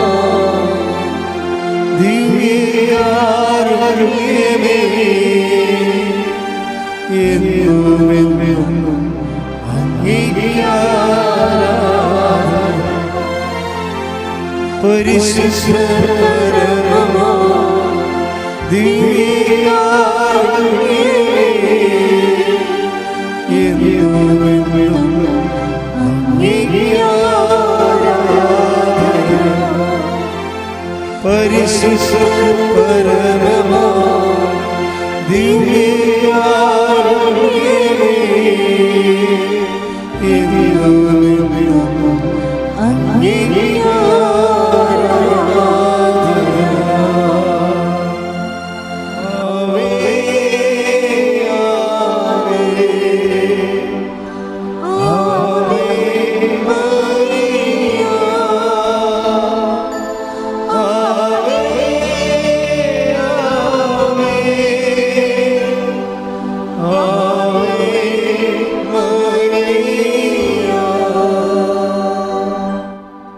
സ്നേഹമുള്ളവരെ, പ്രധാനപ്പെട്ട അറിയിപ്പുകളാണ് ഈ സമയം നൽകുന്നത്. കൃപാസനത്തിൽ എല്ലാ ദിവസവും മരിയൻ ഉടമ്പടി എടുക്കാനും പുതുക്കാനുമുള്ള അവസരം ഉണ്ടായിരിക്കുന്നതാണ്. അതുപോലെ തന്നെ എല്ലാ ദിവസവും രാവിലെ 10:30 ഇംഗ്ലീഷ് മരിയൻ ഉടമ്പടി ക്ലാസ്സും ഉച്ചകഴിഞ്ഞ് 1:30 ഹിന്ദി മരിയൻ ഉടമ്പടി ക്ലാസ്സും രണ്ടാം ചൊവ്വാഴ്ചകളിൽ തമിഴ് മരിയൻ ഉടമ്പടി ക്ലാസ്സും രാവിലെ 10 മണിക്ക് ഉണ്ടായിരിക്കുന്നതാണ്. കൃപാസനത്തിൽ സമർപ്പണ ജീവിതം നയിക്കാൻ ആഗ്രഹിക്കുന്ന യുവതികൾ, +2 ഡിഗ്രി പാസ്സായ കുട്ടികൾ 82 81 29 75 11 എന്ന വാട്സപ്പ് നമ്പറിൽ ബന്ധപ്പെടുക. അതുമല്ലെങ്കിൽ apparitionmissionaries@gmail.com എന്ന ഇമെയിൽ അഡ്രസ്സിൽ കോൺടാക്റ്റ് ചെയ്യുക. കൃപാസനം പത്രം 23 ഭാഷകളിൽ ലഭ്യമാണ്.